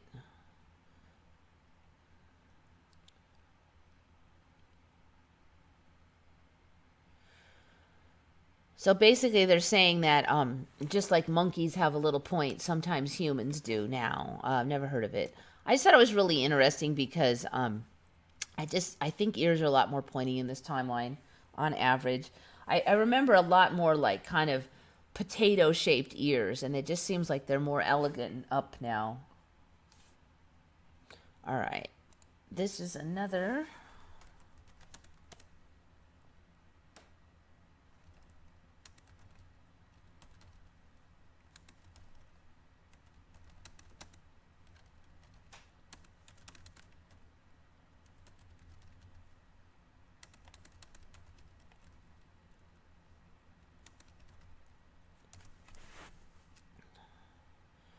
I've covered some of this before. This is another instance of it. Moving giant buildings. And, you know, the people are still in there. They don't even kick the tenants out. They're just. Now, this is a newer example of it. But I guess in Romania, the story was that they wanted to put this boulevard through, but there's this building in the way. So they cut this building in half and they put it on rails and they just moved it. So there it is, split in half. There's the split. Now they've slid half of it out. The other half's still there. There's them sliding it. There's the rail system. They said it took like 5 hours to slide it. That's not very long. Yeah, they didn't used to do that in my old timeline. But there's on past I've had instances where they did this hundreds of years ago, where they put things on. They just jacked them up and moved the buildings. The people would still be living in there. So another weird one. That was from 1987, supposedly. So not nearly so long ago. But that's a 7,610 apartment building.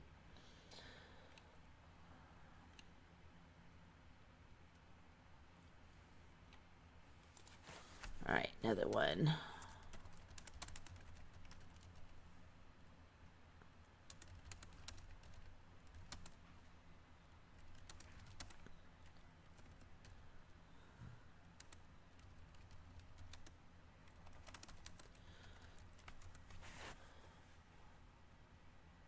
All right, more weird weather.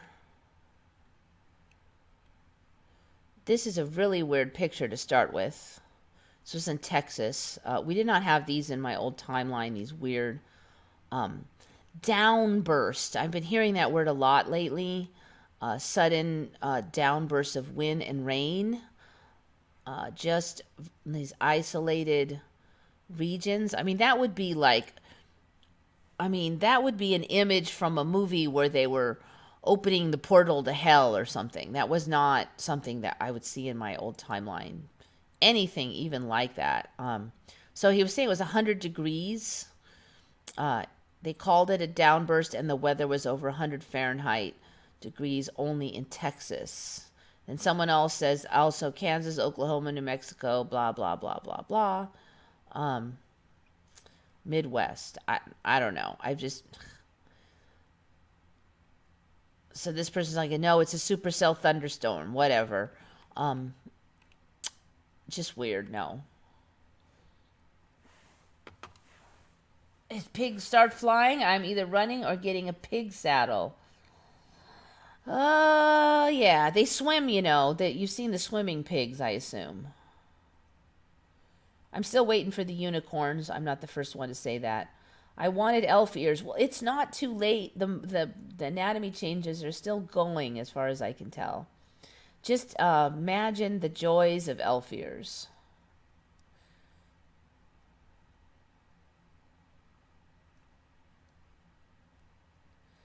I don't think there's trans. I think your body image can change. Like some days you can look 10 years, have more refined nose. I heard stories I can be mistaken for trans on a bad day. I definitely don't look as female as I used to. I don't really like that. I do think I look a little better than I used to, though, so I do like that. I don't know. I was born with elf ears, not like that, though. Yeah, my ears are more pointy, and my eyes have definitely gotten greener. Elf ear syndrome. Was that what it was called? Elf ear syndrome? I'm going to laugh if it was that simple. Elf ear syndrome. Wouldn't be surprised. Let's see. Williams syndrome. That was it. Williams syndrome. Ugh.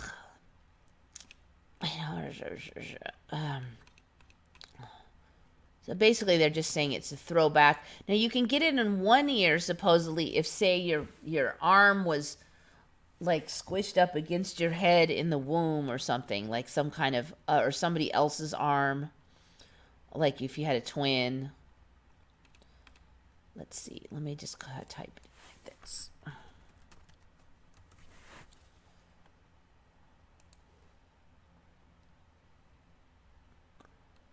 So if you just have one, it could be, why do they have all these images where you can't see them?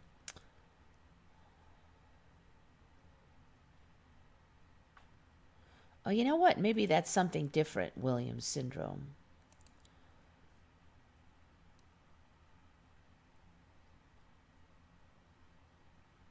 I'm going to have to look into that one later. All right. Anyway, there is a name for it, but I can't remember now.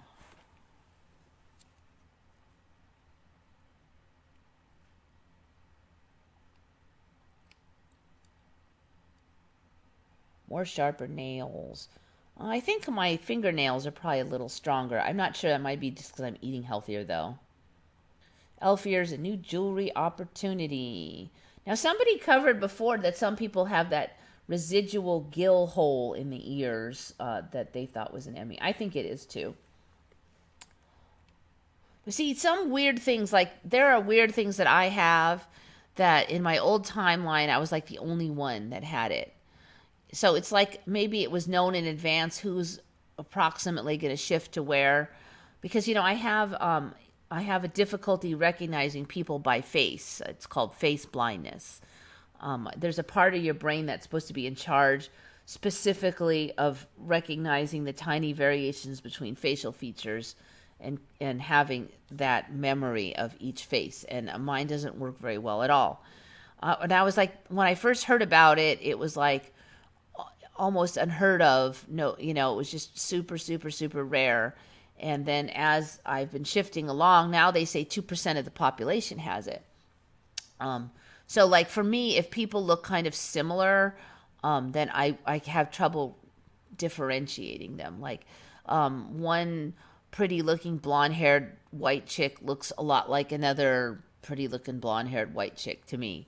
Unless they have something special, like if they have some buck teeth or a big nose or something, that'll help me out. But if they're kind of the same looking, then I can't tell, I can use other things like how they walk and their voice, and those things will help me out, and dress style and personality. But that was really rare where I came from. It was just like unheard of. And here it's 2%. 2% of the population has it. And so I think that might be the case for some of these other people who, I had the gill slit since I was a kid. And for me, nobody had the gill slit, but for their timeline, they had it. So maybe it was the extra fingers. Mandela Affected channel. A lot of his kids have extra fingers, digits. That was unheard of in my old time, and they were really if you did have an extra digit, it was like it wasn't very good looking one. It was kind of, it didn't have bone. It was all flabby, and it was just like a little vestigial thing. Here, people's extra digits are fully functional extra digits. You almost don't notice them because they look just like the other digits. So they're much more useful here too. So so he's like, oh yeah, well my kids have it and it runs in the family. Well, maybe in his timeline, but not in my timeline. Used to be if you had lines on your nails, you were oxygen depleted. Now I thought it was like mineral depleted, but I don't know. Extra fingers is usually a result of interbreeding. Now I've never heard of that. Never heard of that one.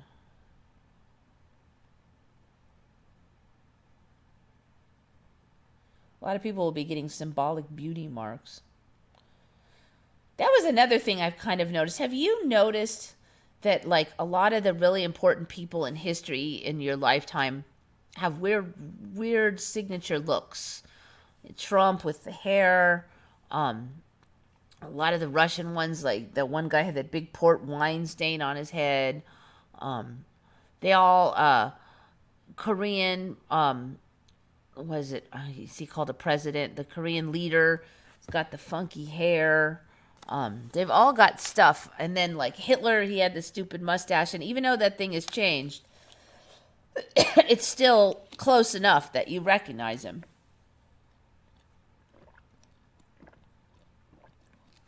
It's like all the important people are caricatures with these symbolic looks. So even if their face changes some, you will still know it's them. And I wonder if that's no coincidence.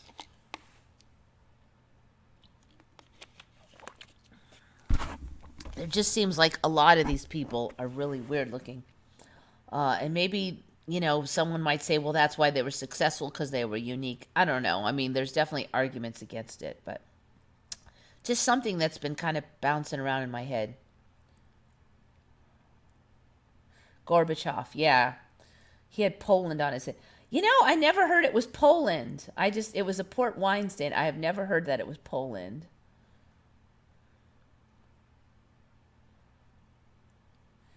I thought it was too much calcium.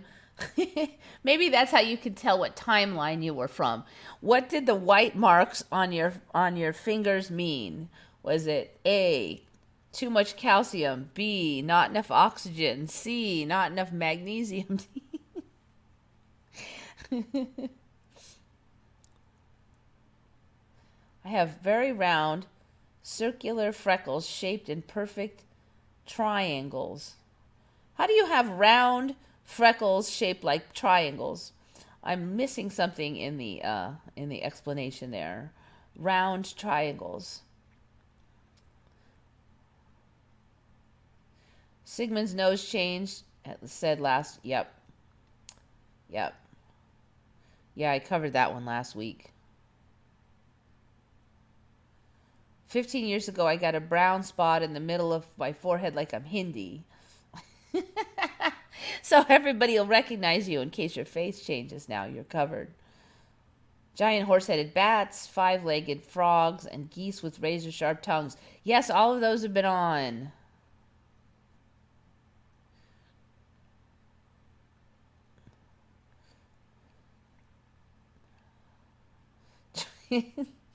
I don't mean to pick on you. I'm sure you just mean they're rounded on the top or something, but it does, that sentence, you have to admit, sounds funny. Belinda, thanks for the $2. Thank you. I think I'm getting a little, once I get past a certain point, then I get kind of silly. So I have hit the silly mode here. Okay. Got that one. Oh, I think I got them all. Might be done. Let's see. Forest frogs.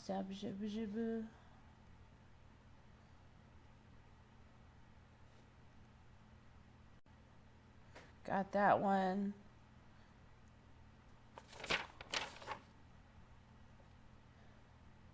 Oh, there's one more I could probably put in. Let's see. Got you. Oh, I forgot that one too. Okay. I don't know how many of you guys know this one, but it maybe means something. So I'm going to put it in there. All right. I live in San Diego, so it's really near Mexico. And so we get a lot of Mexicans around here, workers, illegals, all kinds of stuff. Most of them just come over to work. When the economy is really good, we'll get a lot of them because there's a lot of work. And then the economy sucks, there'll be a lot less because there's not that much work. Because most of them come over here for work. So the economy determines a lot of the traffic. Now, one of the things I've always said is, I don't mind if they crack down on border security, but I really think they need to have a worker program because most first world countries have a worker program. Most of the people who live here, I grew up here, I don't want to work in the fields. Even when I was 18, I didn't want to work. I'm a pretty hard worker, but I don't think I could handle it. I get all sunburned. I didn't grow up to that life, and I guess I wouldn't die, but we all that grew up here are looking for an easier job than that. And so people who grow up with that work and want that work, more power to them if they'll come over here and do it. But we never had a guest worker program. We did have a skilled labor program where you could get like engineers and programmers and stuff could come over, and a lot of them came over from like India because they have really good computer schools over there, so they would be pretty talented by the time they got over here. We never had an unskilled labor program. But now we magically do, and we always have. And I had looked into this. I had read so many articles about how we really need this and how it's going to, be much more reasonable for all the agricultural farms around here who won't be able to get workers otherwise. I read so much on it. And then today I said something about how we need a guest worker program, and my friend is like, oh, yeah, they have that. I'm like, what? This same person that said they have it is somebody I talked about with that we needed it like 2-3 years ago. I mean, he was telling me all about how much they needed it, and we were all talking about that. And now he's telling me, what are you talking about? We have that. So the H2A program is the program for like less skilled, like farming labor, basically. I don't want to say unskilled. It's not that it doesn't take any skill, but you don't need a master's from a master's program type deal for these. It's more of a experience kind of thing. So for temporary or seasonal agricultural work, H2A visa. We never had that. We had the H1A. I remember that one, but not H2A. 140,000 total temp agriculture workers under this visa program. Terms of work short as a month, as long as 10 months. My mouth is hanging open on this one. I know we didn't have this, but they always had it. First they had the Bracero program, and then they had this one. It's been here for, I don't know, at least 50 years. They've had some kind of program now. So it used to be that they would haggle over having a program. It was Democrats versus Republicans over having a program. Now the haggling was just over becoming a permanent citizen after being in the program. They didn't haggle over having a program here. They all agreed to have the program. So, all right, this one was since 1986. I was too young there to really know anything, so I know that I'm not thinking of a time before 1986. But before that, they had a different program too. So, yeah, okay, good, I guess. It seems like it's a good thing. So now they could come over here legally, and they have to get paid the minimum wage, so they're not getting underpaid like when they were coming over illegally. I mean, not that it's a ton of money, but,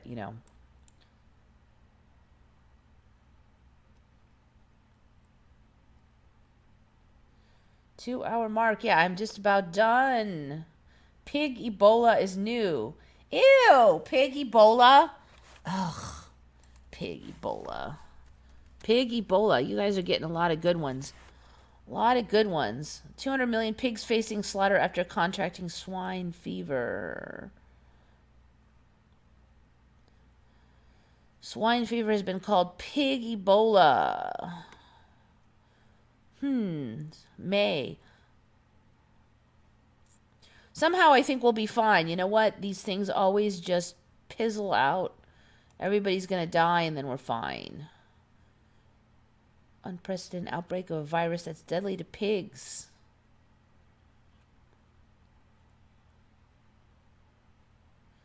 Just like the mad cow disease and stuff. African swine fever is now spreading to several countries neighboring China. I'd be surprised if we ran out of pig to eat. They're always these scares. We have them and nothing comes of them. I don't know if we humans just like to scare ourselves or what, but Scallops have teeth and eyes. I think I've covered that one. Yes, they're very weird looking. To be honest, all those creepy spider eyes, really prominent spider eyes, I didn't have that in my old timeline. Okay, so these are the triangle freckles. The triangle freckles, they're prominent freckles like a circle looking, but the two triangles look like the same size. Then there are three larger ones about the same size. Oh, so you have round ones and triangle ones. Okay, so pig Ebola is swine flu. I have heard of swine flu maybe 8 years ago. So it's really just swine flu. Not that that's great, but pig Ebola. Can humans get swine flu?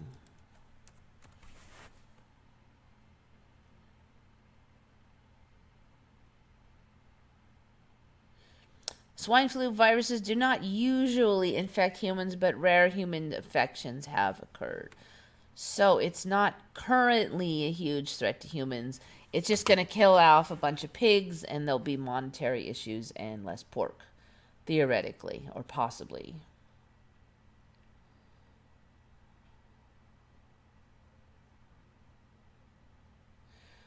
I still eat meat, but it was only a generation ago we hunted the white buffalo. I usually go into places to clean the meat by buying more expensive meat I'm afraid to buy.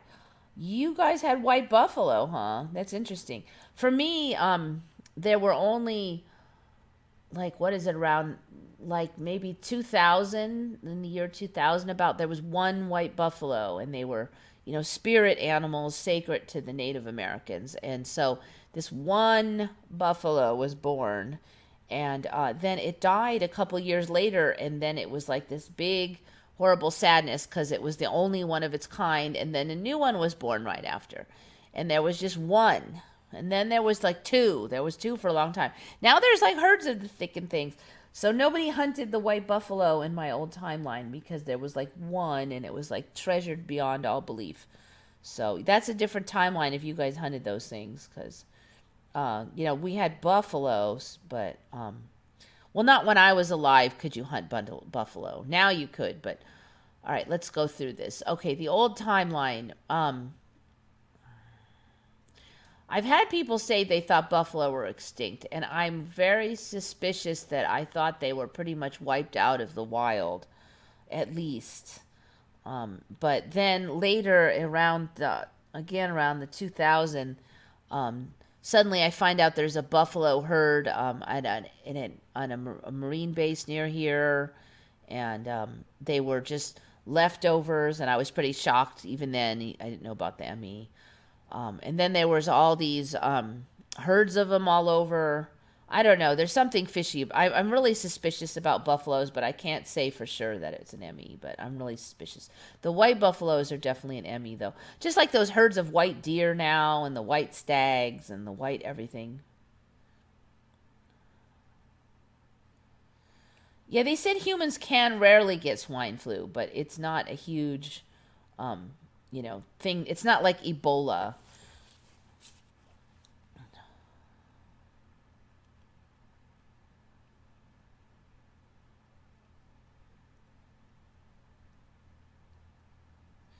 Just don't eat cows, pigs, chickens, and fish. A lot of diseases come from the salads, though. So the thing with the meat is you cook it, so a lot of germs on there are toasted and they're cooked. But when you eat salad, you just rinse them and it doesn't get the germs off. So a lot of germs come from salads.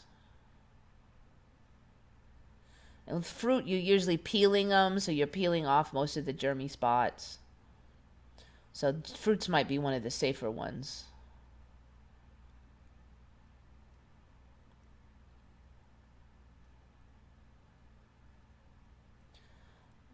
It's me, Sia was, oh, you were sick. I'm glad you're better now. I've had some nasty ones. It's been a few months of health now, but there was some, I don't know if I sometimes think now that they're related to shifts. Because every time I get really sick, and I'll be sick for a week or 2 weeks, and then there'll be a lot of shifts that have happened during that time. Euro buffalo, northern buffalo, and the original plains buffalo. Yeah, only one buffalo for me. Buffaloes have changed a ton too for me. A ton. Let's see. Oh, I'm going to show you this one. I don't know if I've ever really covered this one. Um,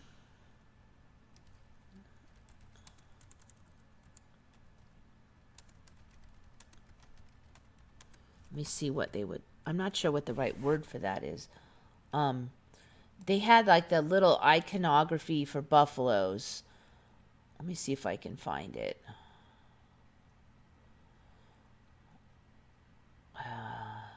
They had a really. I used to work in this Native American store for a while after the economy was killed, like about 10 years ago, a little bit longer than that, actually.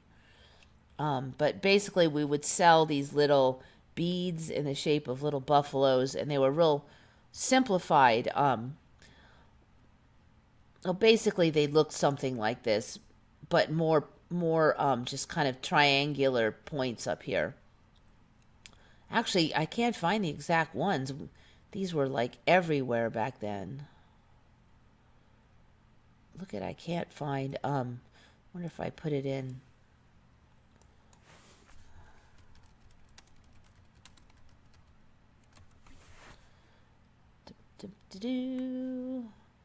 No, I don't see them now. I think they might have been left behind in the old timeline. But they were very pointy at the top, like buffaloes are now. Let's try this way. Dang, those are supposed to be.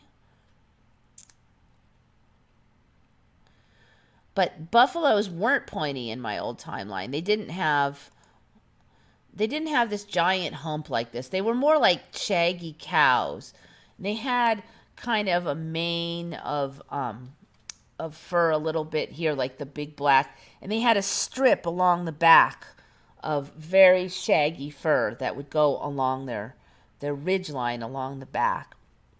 They didn't have this big bump, but the Native American iconography for them, the symbols that you would see like in the beads and stuff, would show kind of a big angle like that and a big hump. And I was working the native store, and so I even asked like the manager and some of my coworkers. I'm like, how come the buffalo looks like this when it doesn't really look like that in the wild? And everybody just kind of, there was like this deathly silence because nobody said anything. It was just weird. It was like I was talking to the wall or something. And it's not like these people would normally snub me.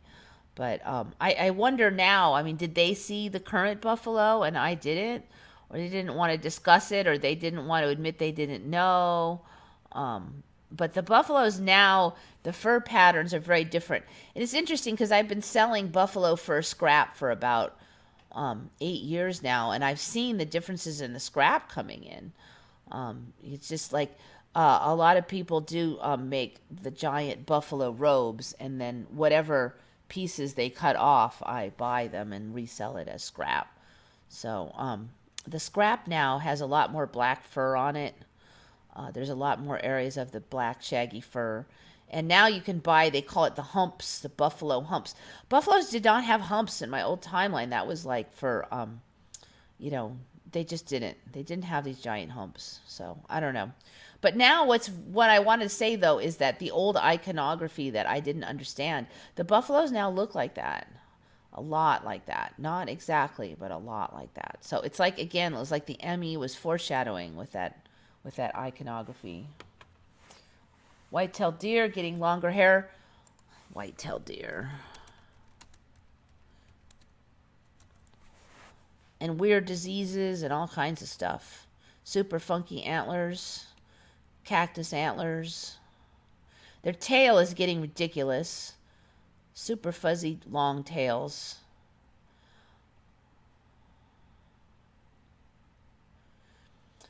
This is look at how the tails, it's huge. I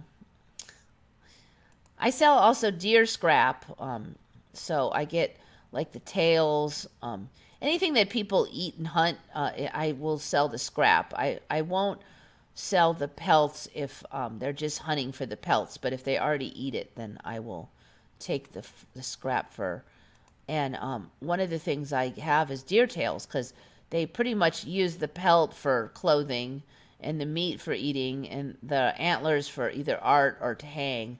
But they don't have any use for the tail unless they're doing like a whole taxidermy thing.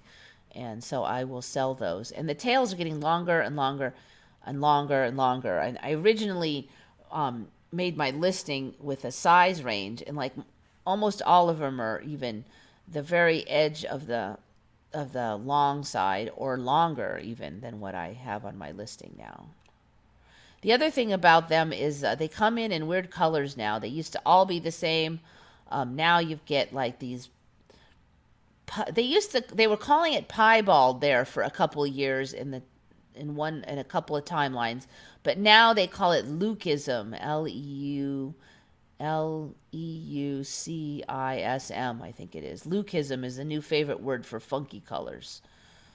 So I've already covered the word spots on the baby deer. See that there was just a few spots, but now you've got this whole runway pattern on them. See, check this one out. What's this thing under the chin here? There was never all these weird. There's so much variation in the color now. They weren't that light under the chin. They were just blah colored. White stags were a myth. Yes, exactly. They were a very iconic myth. Buffalo on steroids. Yep.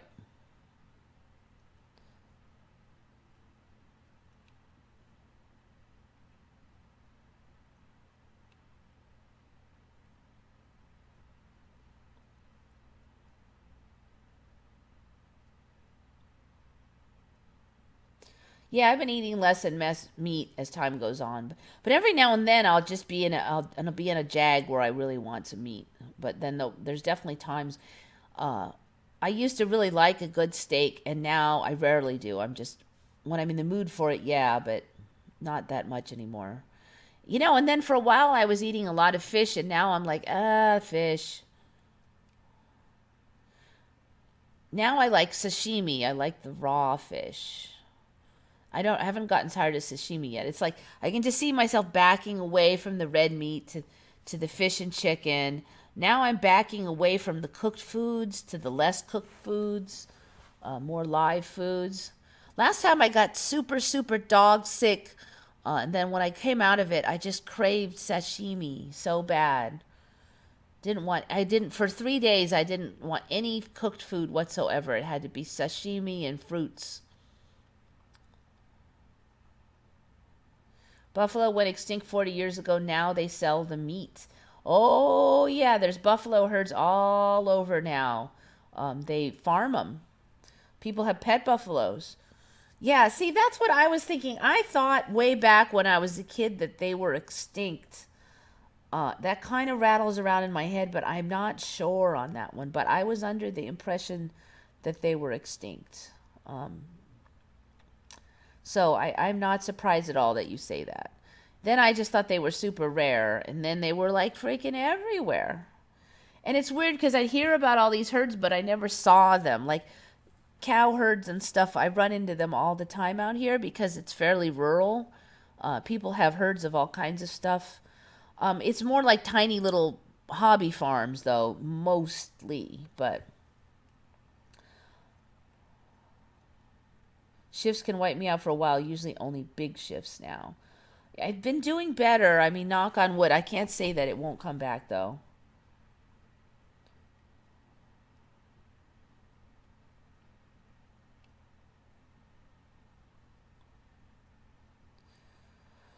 So, for a while, they were saying that there was the Yellowstone. The other thing I'm seeing on the buffalo is that they're in much snowier regions now. I remember them just being a desert southwest west thing, but now I'm seeing them up where it's really snowy all winter, that kind of thing.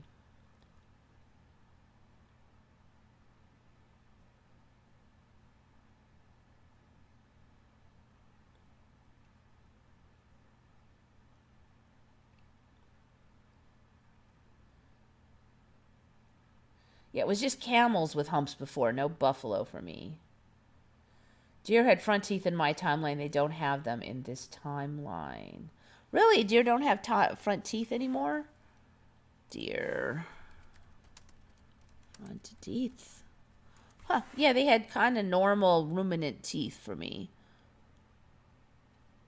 Of the 8 front teeth in a wagtail's lower jaw, 6 are incisors, and the outermost 2 are canines.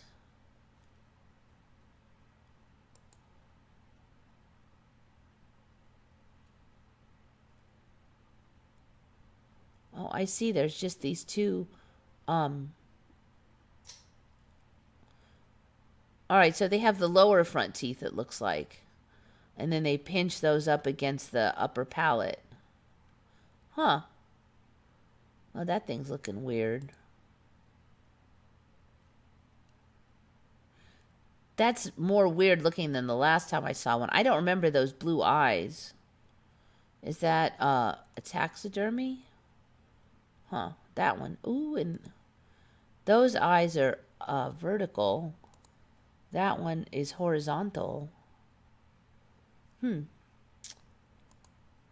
Mouse deer. I'm going to have to look into that. All right, I think this is a deer here. Okay, so yeah, I'm not seeing much going on over here. That upper jaw. Huh. Oh, that's weird looking. I don't know. Where does it end? Okay. Can we have skunks that don't stink? That's a good question. Now, they can remove the stink glands, and supposedly they make pretty decent pets, skunks, once their scent gland is removed. Camels are getting meaner and stronger. Yes, we've covered a number of that, instances of that.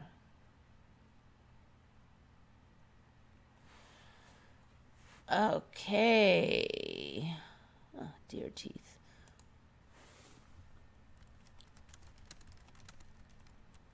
Just out of curiosity, do skunks smell without spraying? All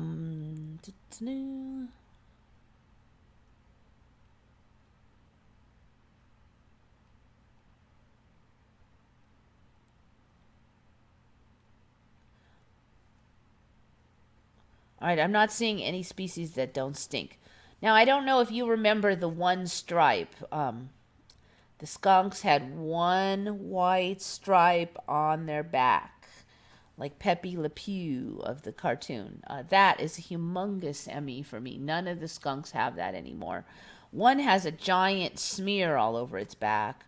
A lot of them have these 2 stripes. Images.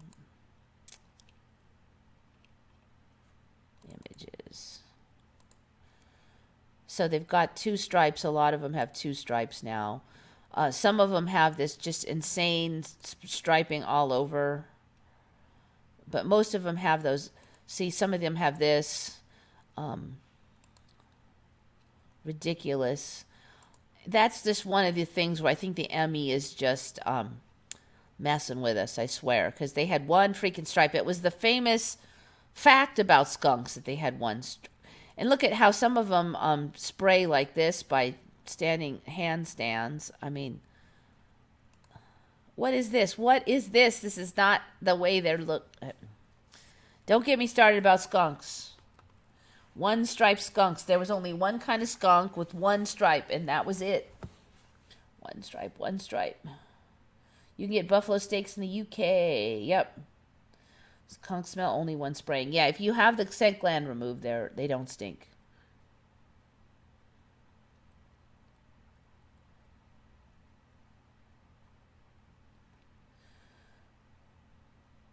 When I see some creature, I just affirm calmly they don't exist in my reality if it's for my best and highest good. Yeah, I can only hope that they're, in the end, a good thing. Buffalo were going extinct 40 years ago. Now they're all of a sudden back. See, this follows my rule on the endangered animals. None of them go endangered. The more they talk about how endangered they are, but they go the reverse. They always become unendangered. One stripe. Well, I'm glad you all remember the one stripe. I think it's getting time for me to pack it up and ship on out of here. So I'm getting sleepy. Getting sleepy. So anyway, thank you everybody. I got lots of donations today. Really surprised me. It's actually been, there was like eons where I didn't get any, so it's kind of shocking to actually get enough to count. So I really appreciate that. Thank you very much. And I think it's time for me to go to bed. Puffins were extinct. Puffins were extinct. I'm not sure on those. I'm not sure on puffins. Would not surprise me though. Puffins are glow in the dark. All right, I've got to click on that. You made me do it. I'm thinking it's just going to be with UV light though.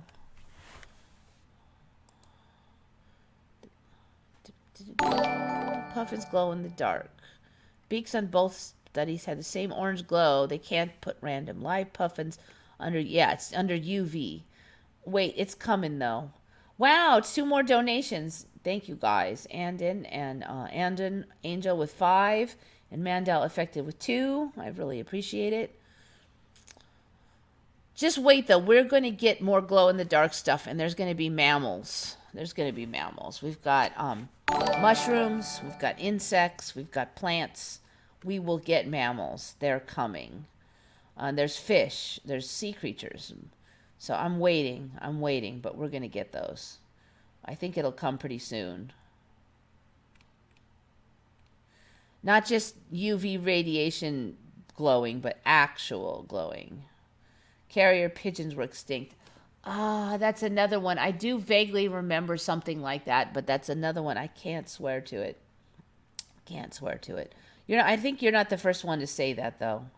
Anyways, all right, I'm really going to bed this time. See if I got to have the right mouse. All right.